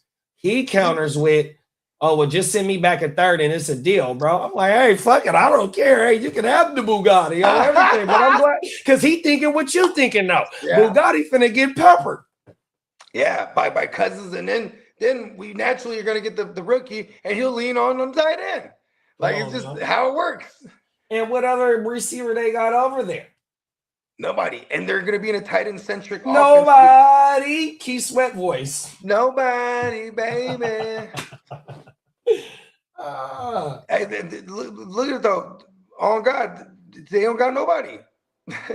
Key Sweat voice. Right. What is going on over there? Hey, nobody. Banks, hey, Banks, I told y'all taking for Jeremiah Smith. Oh, my brother. Like, and it's because they're not a draw, right? Like, so, it's like, it's not like these veterans were like the Diggs is in no rush to go to Vegas, right? Like, there's no veteran draw. Plus, on paper, without saying it, it's like, okay, this is kind of get the head coaching legs under this new head coach. And then next year they're going to go at it. You know what I mean? Like they're going to try to go at it next year because they're probably trying to get in line to get like some weaponry high. Like imagine if they do this right. Because look at their schedule. It's fucking brutal. The Raiders' schedule is so brutal to start off. They play the whole NFC West. Yeah, and they play the AFC East too. Oh, I didn't know that. Yeah, so like and they got the Bills. And they play and everybody in their division is playoff teams. And I think they play the AFC North, if I remember correctly. Oh no, not the AFC North. You ain't hear Bates? They play the AFC. My dog Bates. They play the NFC West. Look at this. They play the NFC West and the AFC East. Oh shit! Here you go, Bogey. Oh my goodness, Tino's a fool, bro. He said, I won the very first East Side Super Bowl by trading Rodgers for Cap and Arian Foster. Come on. You remember that, big bro? I wasn't in that league yet, but I didn't know during that time. Yeah. Okay. Shout out. He said that was a 2011 season. Shout out to Tino. So I was up in that motherfucker playing poker. Isn't that an MVP Rodgers year 2011? Or is that the Super Bowl year? No, Super Bowl year was 2010, I think. 2011, that was the first Cap. No, I'm talking about for Rodgers. Wasn't Rodgers an MVP in 11? Because he got. Hold on, let me pull him up. My bad. I know 12 was Manning. Let's see what they say about this intellectual fella. Shout out to Tino, the inaugural. I didn't know that he was the first East Side League champion. Cold world. Talk your shit, Tino. I gotta know my history. Where is the? I only know the new era history. Yeah, he was an MVP in 2011. Tino, you sold high. He was going correct. What is the stats for him in 2011? I'm gonna pull that up. Give me a second. I bet you. Oh, let me guess. Tino. I bet you he had 45. I bet you he had 4,500 yards passing, and he had like a 40. ODPs, huh? 45 tugs. Let's pull up his 2011 season, dog. Here we go, right here. 2011, 15 games played, 500 attempts, 4,600 yards, 68.3 completion percentage. He averaged 9.2 yards per attempt, 257 rushing yards, 3 TDs, and 45 TDs thrown. So he almost had a 50 piece. And he averaged 26.9 fantasy points per game, dog. Tino got the house. What did Arian Foster do in 20? Hold on, let me put Arian Foster. That was the Gary Kubiak years, bro. With Houston Tech, him and Andre Johnson. How do I? Oh, I lost. Yeah, I want to say Shanahan was there before he went to Washington with his pops. Here we go, right here. Arian Foster, 2011.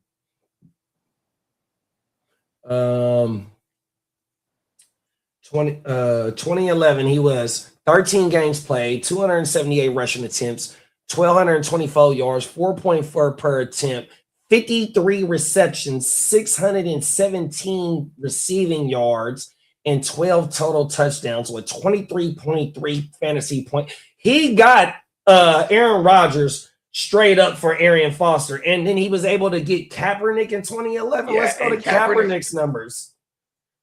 Oh, Tino, use a cold motherfucker. Yeah, that was the rookie year. That was the rookie year, or not the rookie year, the sophomore year, right? No, was it? I don't think Cap was in the league yet. Was it?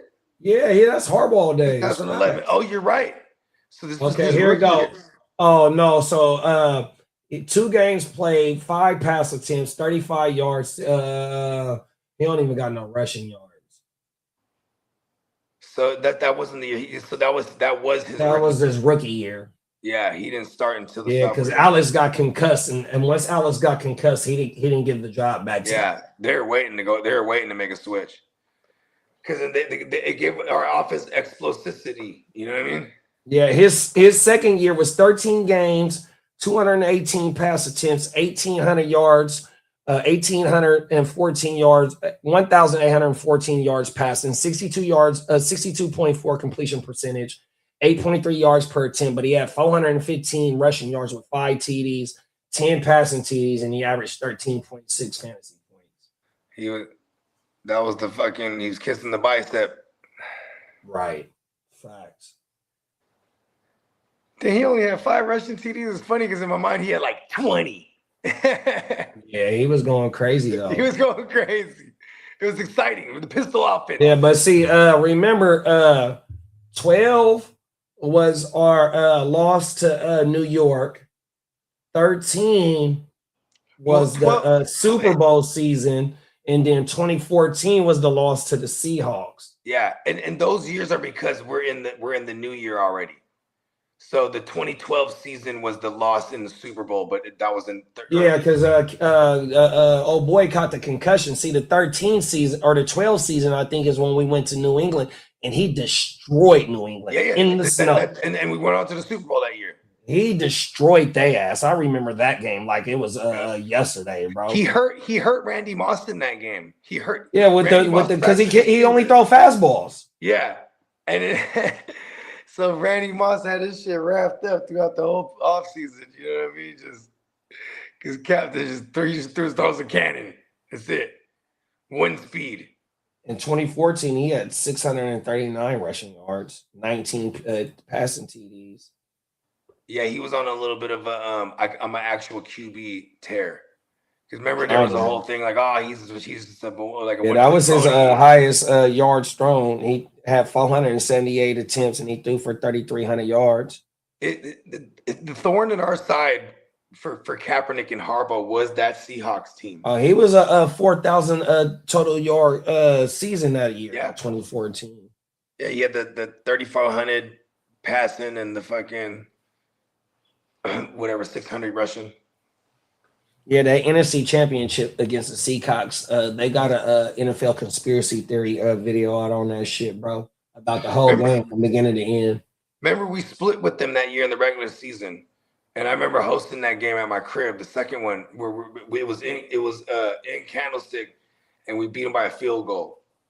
You know what I'm saying? But then, like, you know, because this shit, they were just they had our number, bro. You know what I mean? Those games were always for close. Sure. I mean, you remember Thursday night in Seattle? That was the Vernon Davis game. Come on, cold world, right? And they hated Vern.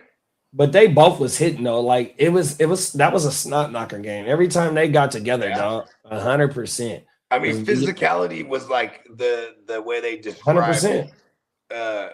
Even the Rams were nasty back then. They had a young Aaron Donald. Just all the defense, even Arizona's defense, they had Bruce Arians, and then Todd Bowles was the DC. Like that, all the defenses were nasty in that division. Yeah, we had Fangio. Cold, Fangio, cold motherfucker, bro. Everything. Tino said, remember he was MVP. MVP Rodgers, and then he remember Kaepernick running. Foster was cooking that season though, for sure. I mean, that 1-for-1 for Foster for Aaron for Rodgers, that canceled the trade out right there. And to get Cap was taking snaps at the goal line with Smith. I remember that like it was dude still in his job. Come on now. And Harbaugh drafted Brett in the second round. That was another thing that the right one's on the wall for Alex Smith. You're almost done, bro. 1 month from tonight, Thursday, August 6th, the Pro Bowl Hall of Fame game. Oh, the Hall of Fame game, Panthers versus Cardinals. Okay, shout out to Ears. Always working, man. Oh, my mama. Let's see if we can wrap this news up. Where we at? Titans wide receiver Calvin Ridley was limited during off-season workouts. OG know what he's doing. You know, he's probably an 8-year vet by now. You know, he's trying to skip out on the off-season work. He's probably trying to skip out on a little bit of training camp too. Come back week 2, week 3, right before that shit end. Oh, everything. Browns tight end Harold Fannin Jr., undisclosed, remained active throughout the offseason rehab. Okay, I wonder why his injury is undisclosed. 4 weeks until football. I can't wait, big bro. Facts. We here. Everybody that's hyped up about their teams in Dynasty, we about to see what them bitches is about here pretty soon. Oh, my mama. Player news. Let's see if there's a player news drop. Extension, free agency, pause. Yeah, let's just fuck it. We're gonna keep it rocking. Player news and rumors. 49ers Mike Evans reportedly dominated the red zone drills and OTAs. Yeah, for sure. He's gonna make it a whole lot easier for everybody on that offense to get busy in the red zone for sure. I just hope that we spend a lot of time in the red zone this year, fully healthy. Facts. Mac Jones could become a trade target if another team loses a QB. Yeah, I would believe that for sure. And you know, today's prices and yesterday's price as well, if that happens. Hopefully that doesn't help I mean, hopefully that doesn't happen this year, even though I am a Niner fan and I would love to get the highest of the highest compensation for Brad right now. But, we are invested in a lot of these 30 and we are invested into all 32 teams as fantasy football degenerates. So we don't want nobody to go down on everything. A rookie tackle, Monroe Freeling, working on both tackle spots. Where did Freeling go? To the Panthers? Oh, yeah, it says that. Panthers rookie tackle. My bad. Can't wait to rock with my lawyer Tino soon. Talk that shit. Cowboys, Tyler Smith could be moved to left tackle if needed. They got some problems on the offensive line. Tino in the building. What's going on with the offensive line in Dallas, big bro?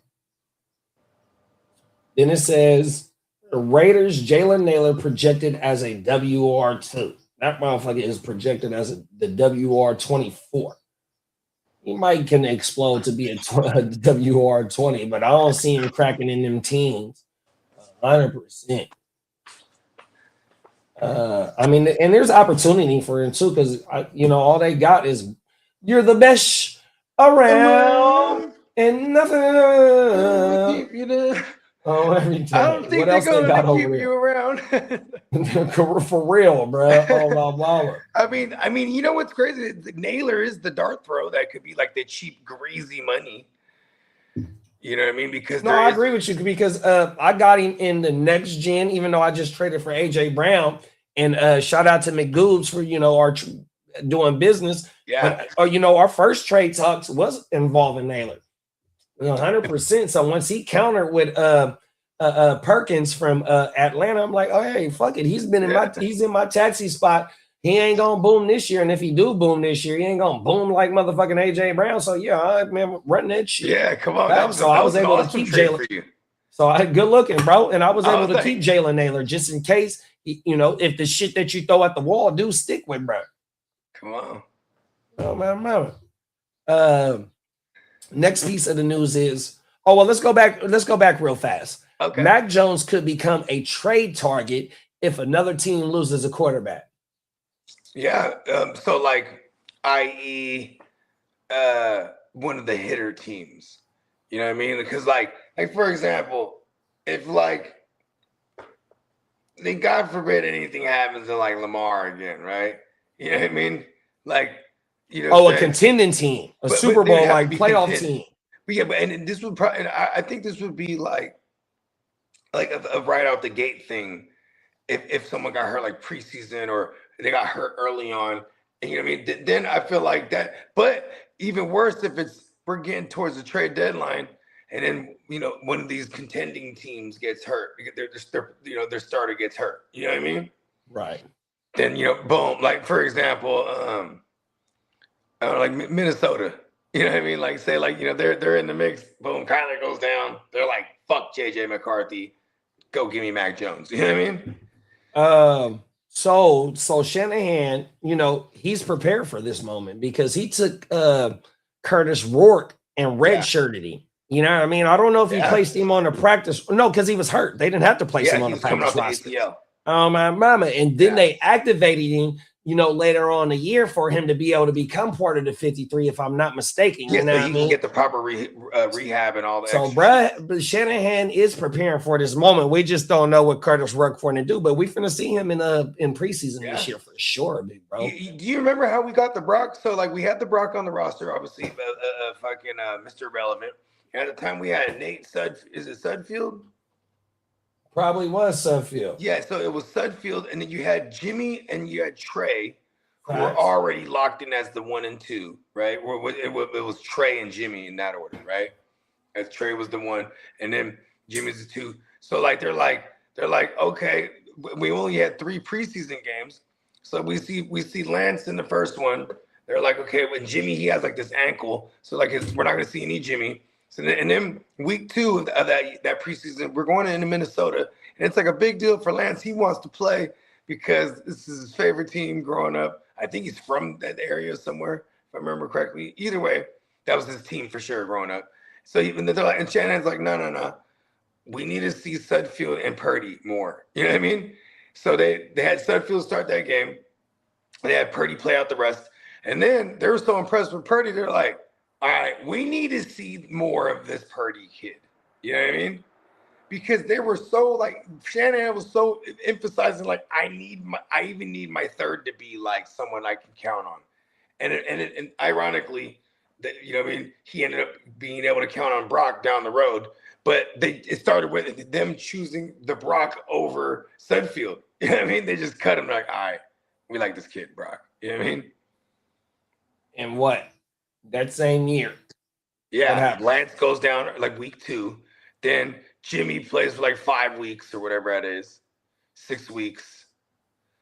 Yeah, when did Purdy come in? I think Brock played 8 games in 2022. 8 games. Okay, so he came in like week 10 or 11. It was the Dolphins game when Jimmy went down.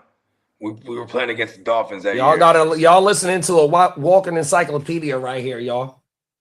But you remember this though, right? No, Jimmy goes down. I don't remember that. I don't. And in comes the Brock. We're like, oh shit! And he says right out the gate starts shredding. Oh, you know what, big bro? You know what I do remember about that season is the Arizona game, week 2 or week 3. Fucking Trey Lance had like 15 rush attempts and he got hurt that game. Brett crashed him out. Like every time Lance got in, even his rookie season, he crashed him out. It was against the Seahawks, and you know who hurt him? It was Jordan Brooks got in. He was getting in there, and then it was Cody Barton who ultimately got in there and then fucked up Trey Lance's whole shit. You know what I mean? Shout out to the Code Man. Fucked him up, bro. Do you remember when he tried to truck Buda Baker in the Arizona game? Yeah, so that he scored on that play. It was a running play, and he tried to truck him, bro. 2. You're right, because I think week 3 was the Seahawks game, because he definitely went down early. Pause. Yeah, bro. Here, I'm finna pull it up, bro. He had like 15. He had double-digit attempts in back-to-back games. Hey, I'm gonna pull this shit up, bro. Yeah, that was the 21 season. No, 22 season. Yeah, this would be the 22 season. And we can go to his game log. Here we go. Right. Because the first full year as a starter was 23 for Brock, right? Okay, let's go to his second year. Game log 2022. Game logs. Chicago first, and then Seattle. So that's 2022, and then 2021 is Detroit, Green Bay, Seattle, and Arizona. Okay, rushing yards. No, it's not showing us a rushing attempts. Damn it. Let me go. Okay, let me go over here. Pro Football Focus, y'all. Mm-hmm. It's another tool that I use for my. I love Pro Football Focus. I used to pay for that shit back in the day. For real? What is the paywall give? What does it give you behind the paywall? This was like you would get all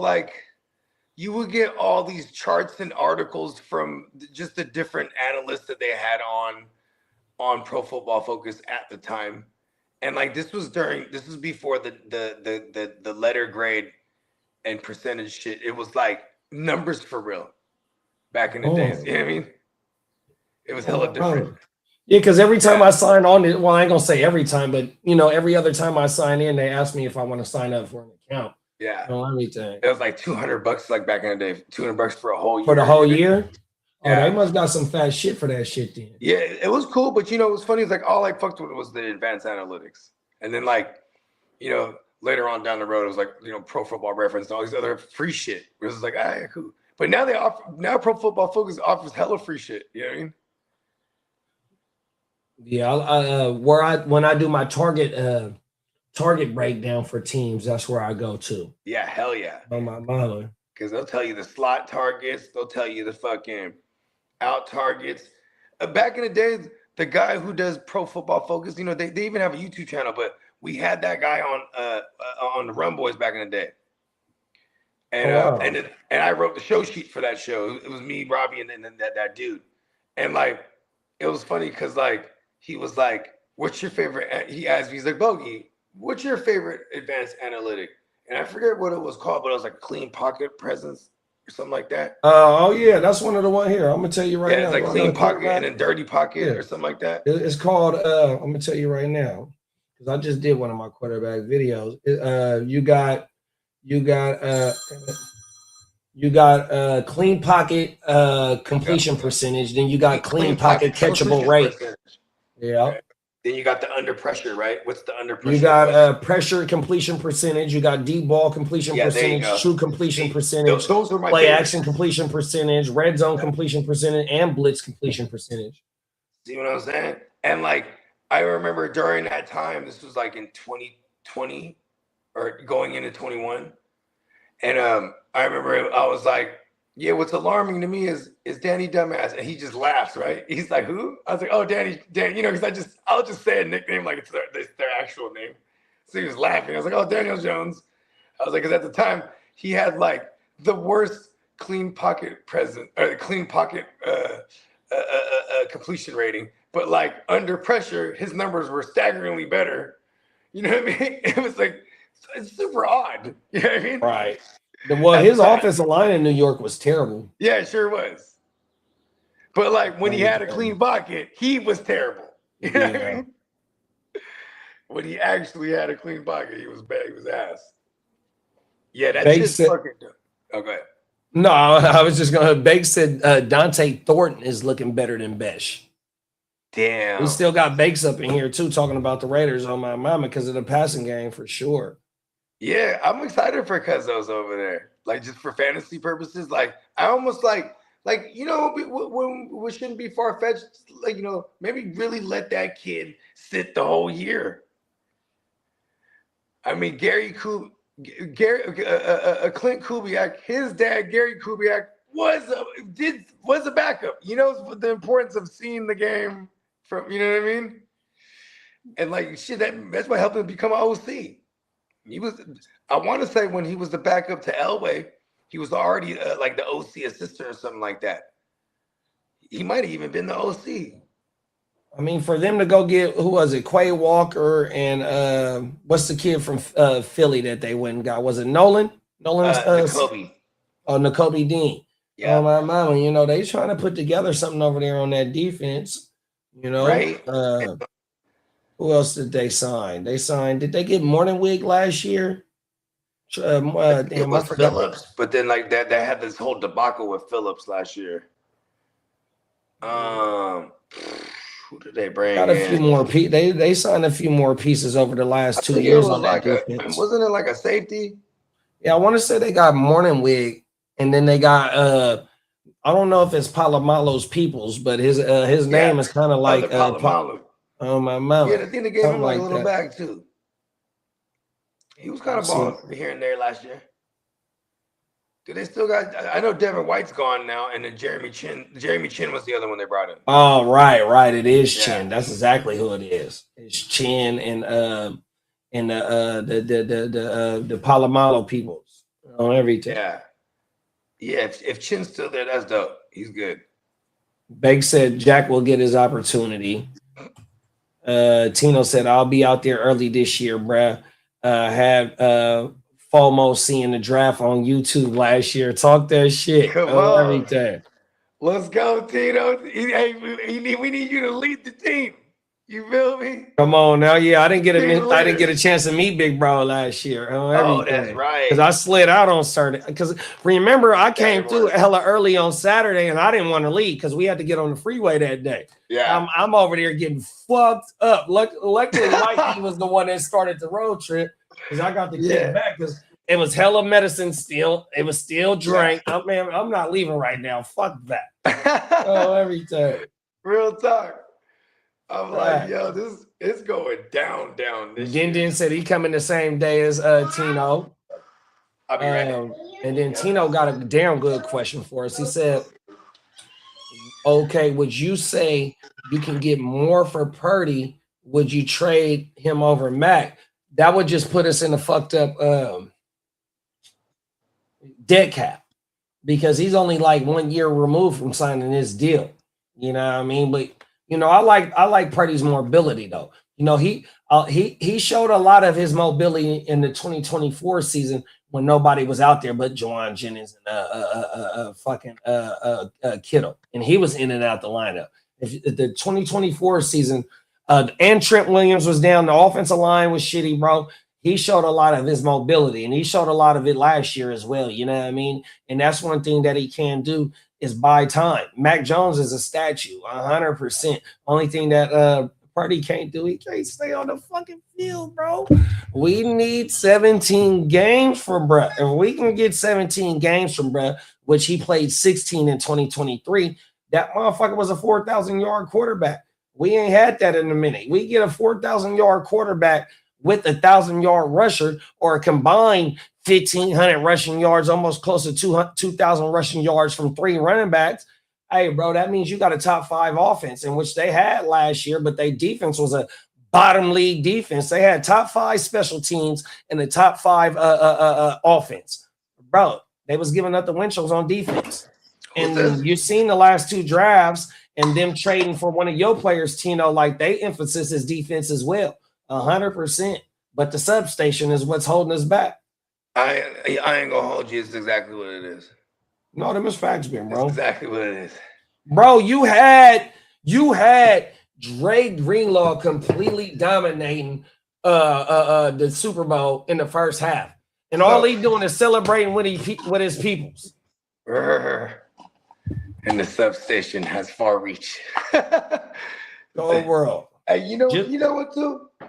They told, I remember, because look at earlier this year, it was the week before the playoffs where we're about to play the Eagles, right, on the road. But I was in Santa Clara because it was my goddaughter's baby girl's first birthday, right? So we in this thing, it's cracking, right? You know what I'm saying? But we got the hotel. That's the whole point. I was trying to remember when I brought this up. We're at the little woo-wop right there, right across. You know what I'm saying? Where I'm looking out my window, I can see Levi's. So I'm sitting there. I even sent it to the group that I'm sending pictures of it. They had the whole stadium decked out for the Super Bowl because, you know what I'm saying, they're hosting type of shit. You know what I mean? Right. But and like I sent it to my music thread. You know what I'm saying? Shout out to Prime and everybody.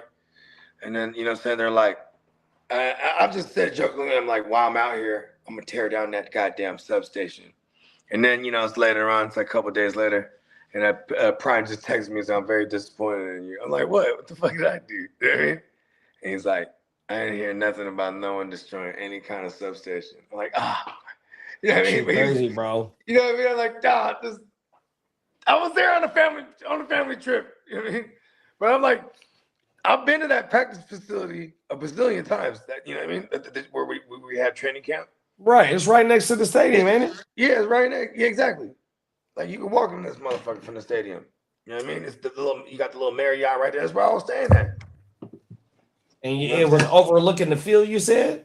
Yeah, I'm talking about. No, I'm talking about where I was staying at to where I was facing. I was facing Levi's. But yeah, it's you can walk. It's walking distance though to the little training camp area. You know what I mean? They got a whole nother field right there, and then they got the little stands for the fans to come and watch or whatnot. Right. Should be cracking. No, facts. 100%. But yeah, the substation's right there. Right, facts. So have you seen anything about them, like how Lee said about them maybe moving a training facility? Do you know anything about that? There's some rumors. There's some rumors.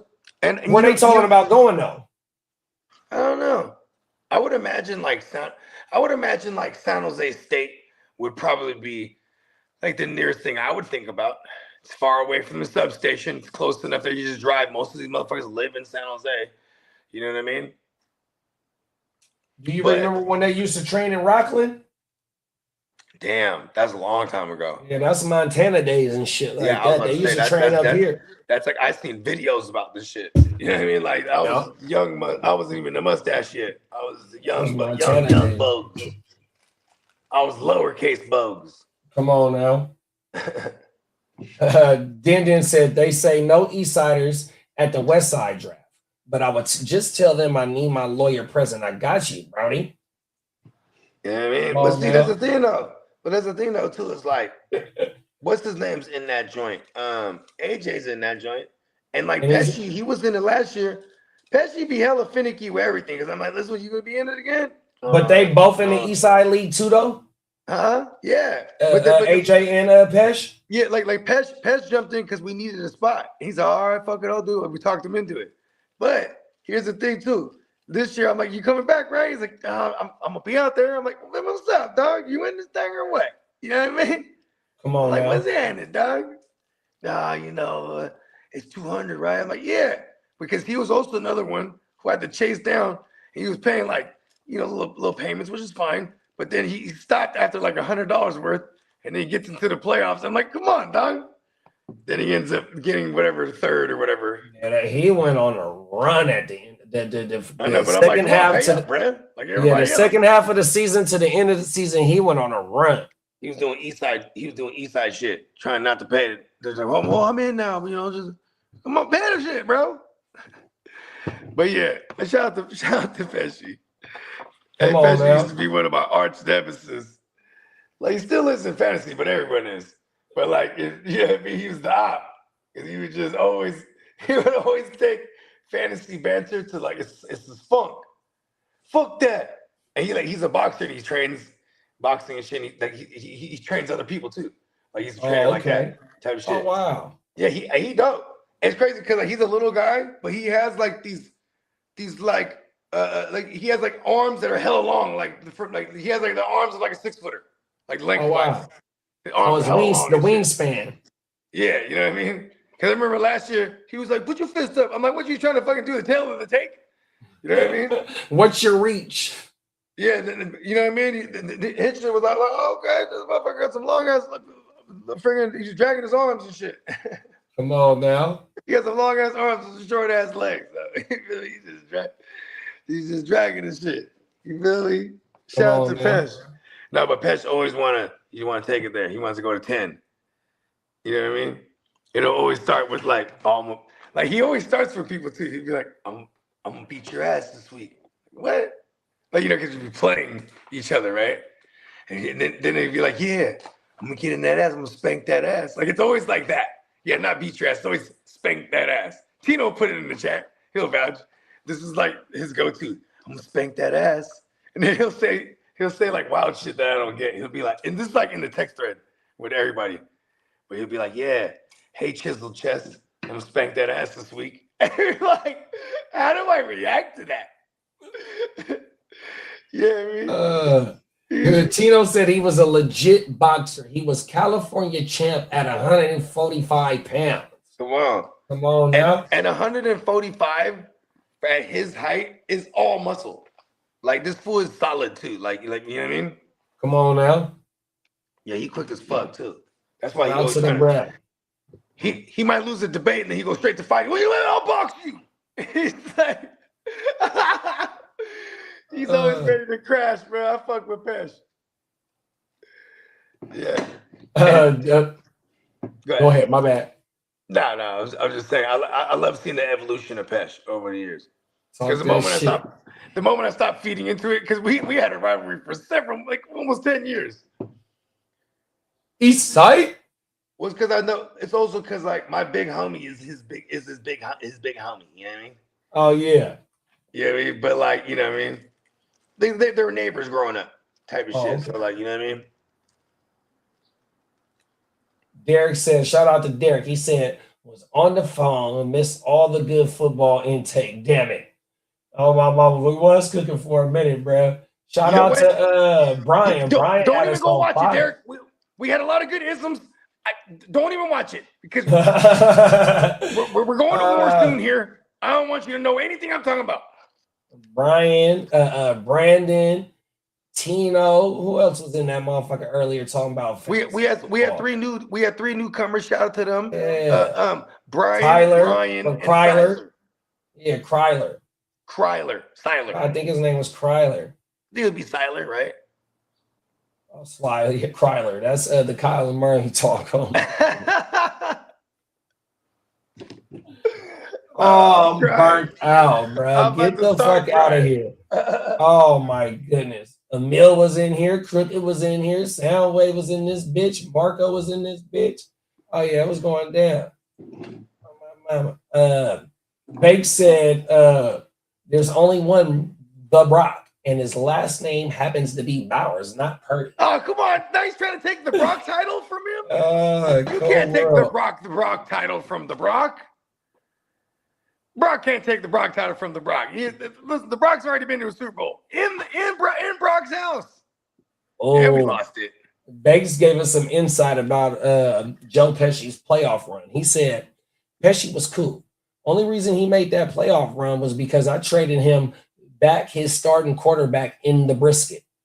Yeah, that's what he was searching for. Was a quarterback. He had dropped the brisket at one point. Pesh.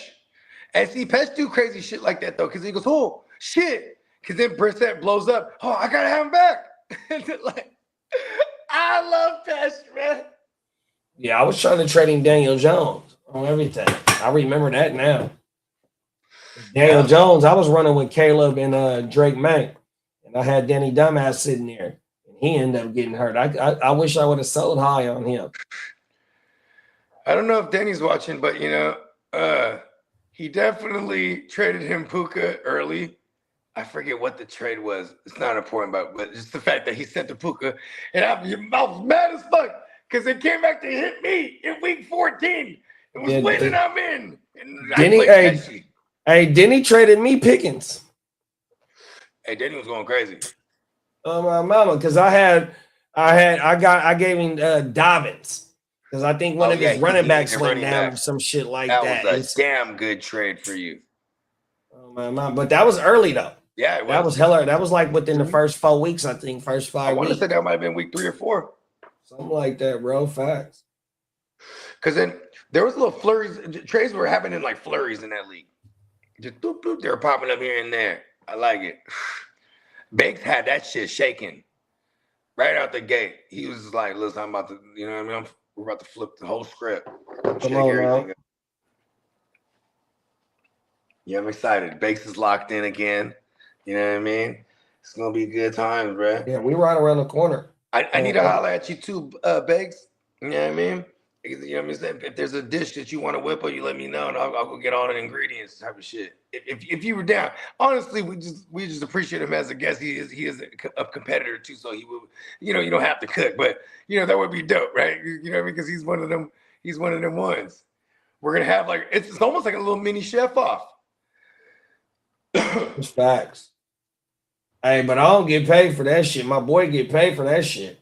That's a fact, right? Oh. But we need the gumbo. We need the gumbo. He could even just be like an overseer, if anything. Like facts. You know what I mean? Nah, if he want to get down, man, it's we got mansion. Multiple kitchens. Yeah, we got a mansion out there, bro. Oh my mama, we finna throw down, bro. Motherfucker ain't got to leave if they don't want to. So run me down what the shopping list look like for a gumbo pot. For the pot, you need cans of the crab. You need chicken broth. You need all the seasonings. Right. You need so like Old Bays and like slap your mama's shit like that. We need the name brand seasonings is Old Bay and Accent. Other than that, the pepperoni, the garlic top. Because the only MSG that goes in there is the Old Bay. Okay. And the Accent. Other than that, it's all paprika, garlic, onion, garlic paste, minced garlic, oregano, basil, bay leaves. Right. Gotta have the bay leaf. What else? We can do onion paste. We can do onion paste. And then after that, right? Yeah, no, on everything. And then after that, then you need the shit for the roux, and then all that. Other than that is then the crab, which we do is we do crab, and then we get these canned crabs. They like $20 a piece, right? But it's all canned claw meat, and so you put 2 of them as well. Then the chicken, the shrimp. So if we don't get actual crab, right? It is actual crab. We can just do 4 cans of that instead, right? If we can't get like, actual crab like out there. No, we'll be able to get crab. Matter of fact, as we get closer, I'll start tapping in with my cousins that live out there and see what seafood spots they got. I mean, there is a seafood city, like the Filipino joint. So it's the one out there? Yeah, for sure. 100%. I didn't know that. Yeah. Yeah, we'll be good then. And other than that, we'll be good. Yeah. Yep. Other than that, it's just the hot links. And so we can't get all the hot links. We can't get all the hot links at Costco because we put 4 different hot links in there. Yeah, and Dewey's hot links, the garlic sausage, and then Cajun sausage. Okay. If anything, too, if the sausage, if any, we can cop those out here. No, we get them at the grocery store out there. Okay. Yeah, that'd be at like the kind that you need. Yeah, whatever local grocery store they got out there. Facts, because they'll have the shit that we'll need. Okay. Everything. And then I just go to my local grocery store out here with the pot. Like I said, I'm driving up, so I'll put the pot in the truck with me. Or the van. Yeah, so maybe like. So what does it usually run you whenever you throw a gig? It's like $300-$400 for like a big old bottle? I would say about $250 at the most. Yeah, okay, close to perfect. I got that. That's all right. That feeds a party and it's still leftovers. So with the what we're doing, that'll be because if you can get that, we can start prepping. I can even help you prep. We can start prepping up on the Thursday and then have that going. No, them is facts. Do it early morning. Right? That way it's out the way because the prep is the longest thing. Yeah. So we got to deep fry the chicken. You know what I mean? The chicken got to be cooked because I don't put nothing. Only thing that goes raw in the gumbo is the crab and the shrimp. So the sausage got to be sauteed, paused. The chicken got to be deep fried 100%, and then all the vegetables, the bell peppers, the onions, and the bell peppers and onions. Crazy. Yeah, I love this. Okay, and then. Because then I even went through the checklist with Kitteh lightweight. It's going to be various meats. He's grilling and smoking all kind of shit. So you know what I mean. Come on now. A lot of chicken on the menu too. You know what I mean. And we're definitely going to have some array of ribs and various tri-tips and whatnot. Yeah, it's going down. Yeah, it's going down. The smoking aspect's going to be dope too because then Kitteh he'll be able to get that thing going. And then Bake, listen to this. Bake said, "I'm down to make a tri-tip or a few steaks." See, there you go. Right, and that's all at Costco. Yeah. Bakes, when do you come in? You come in Friday? Because then what I'm saying. Because I was going to think because we're going to be there as early as when. Friday is the draft. And like I said, the draft going to be a bit longer because we got to do the giveaways as well. You feel me? That's what I'm hoping to get more people tuned in because, you know what I mean? Not only is we drafting, but we blessing the people 100%. And it's going to be multiple angles of the whole house, during the whole weekend. So not only is it a draft house, it's going to be like a damn near content house because we doing shows. You know what I mean? We're going to be doing our live shows and shit. You know what I mean? Friday is Wake Your Game Up. Thursday, if motherfuckers come in, we could do a Playmakers, at night because we did that last year. Oh, we sure is. And the Playmakers, it can just be like reality TV edition. We're prepping food. We show the house, all kind of shit. All the cameras will be placed. You know what I mean? That way we can already get to playing with that shit paused before the draft. Get all that shit up. So in the Playmakers will be the trial run. My cameraman comes through Thursday too. So we're actually because I'm filming a documentary. Remember I was telling you earlier this morning? Oh my mama. Yeah, so we get footage. He's just gonna be filming as much as possible. I just told him just film hella shit. You know what I mean? We're gonna fuck around, shoot a couple music videos out there too. Fuck it. You know what I mean? Come on now. Yeah, one of my ideas for the video. I got a song with Maddie, and I was like, bruh, the theme for the video could be just we're just at this fantasy football draft. You know what I mean? Come on now. Yeah, just footage from the West Side League. It's it right there. Boom. And then, it's kind of, and it looks like reality TV show ish because you're going to, from my guy filming, you're going to see all the other cameras everywhere. You know what I mean? Right. Yeah, it's going to look dope. Because it's like some behind the scenes. The West Side is a reality show. Oh, it's not no draft. That shit is a reality show. Real talk. Bro, we're going to have reality TV show under our belts. That's what I'm saying.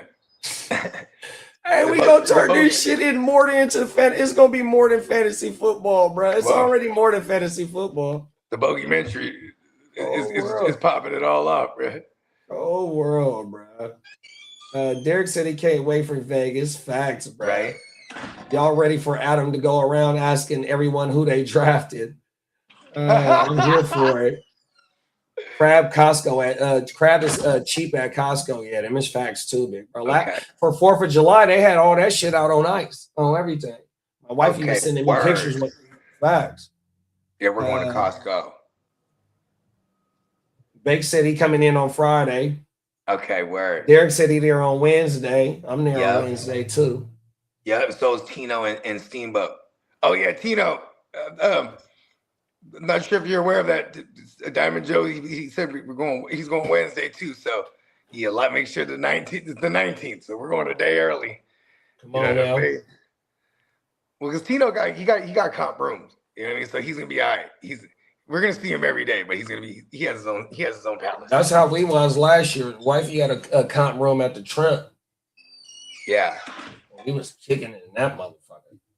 Everything. Going down, Bake said, I got a butter garlic roasted baby red potatoes recipe. Also some General Tazo green beans with bacon bits. Oh shit.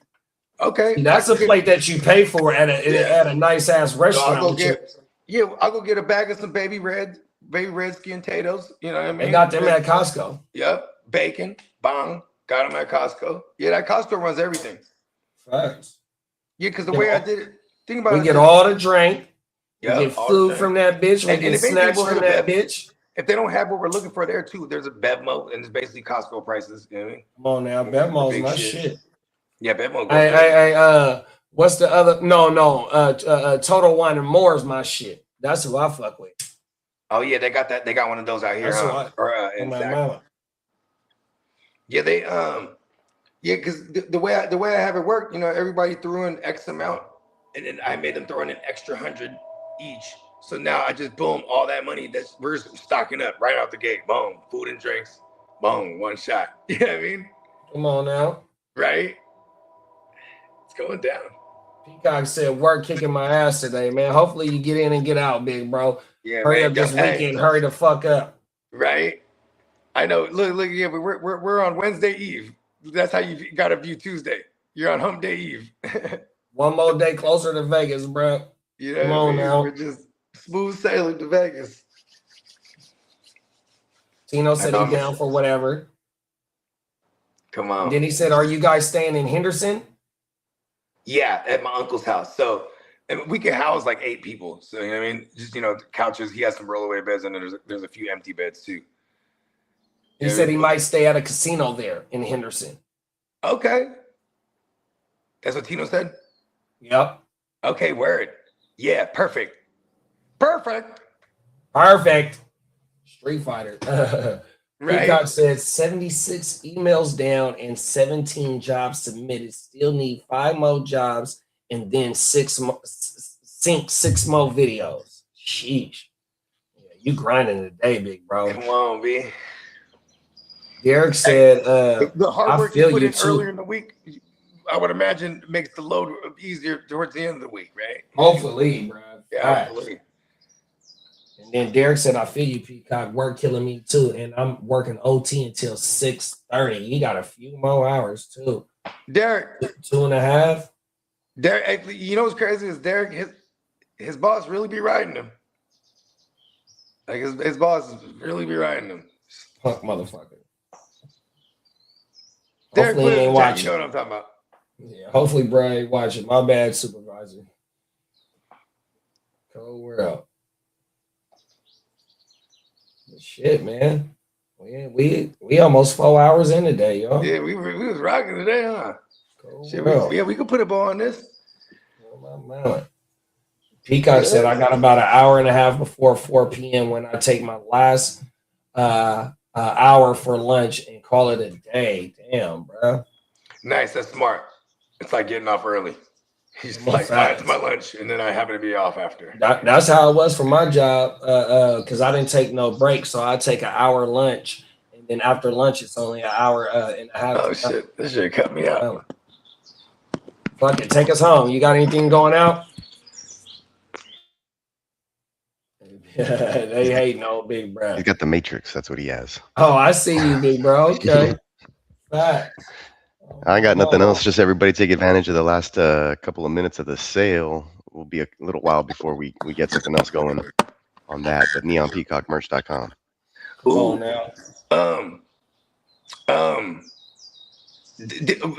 Down, no, you've been hella busy. Never mind. I forgot to say if you got a chance to do the yellow colorway. No, yeah, I've been stupid busy. Like I haven't even had a chance to eat. I'm about to order the Batman joint though for show.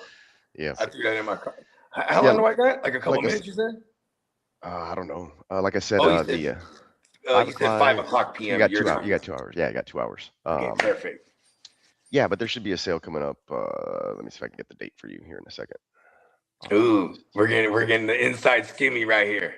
Come on now. It's ending, but the other one will be it. You're looking at about 2.5 weeks from now. We'll have a $12. Okay, not bad for the banger one. We'll have a $12 flash sale on t-shirts. Just the $12 t-shirt sale only. Everything else is still regular priced. So yeah. No hoodies, no 35% off the whole deal. Just $12 shirts. Cool. And then we'll have a back to sale, but that's all the way in August. Back to school sale. Cool. Yeah, and that's when we're getting some hoodies there. Yeah. Let's show. But yeah, take advantage of that. The Batman joint is up there. I also have the Cat of Wall Street, Tom from Tom and Jerry's up there. Yeah. Doing his I like thing. that. So got a couple of other designs that are up there. Some new ones. Check them out. Good shout. NeonPeacockMerch.com, baby. Gaga. Gang in the building, y'all. Let me see. I got it. Oh, damn it. My mouse tripping. My bad. Oh, shit, cut me out again. My mouse is tripping. I think I need a new mouse.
With the shit, finna call a blitz, make you call it quits. I can execute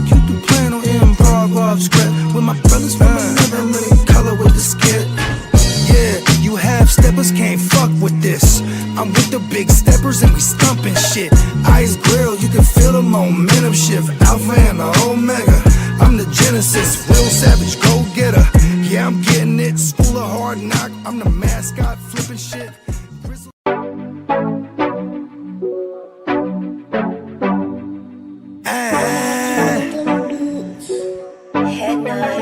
Scott.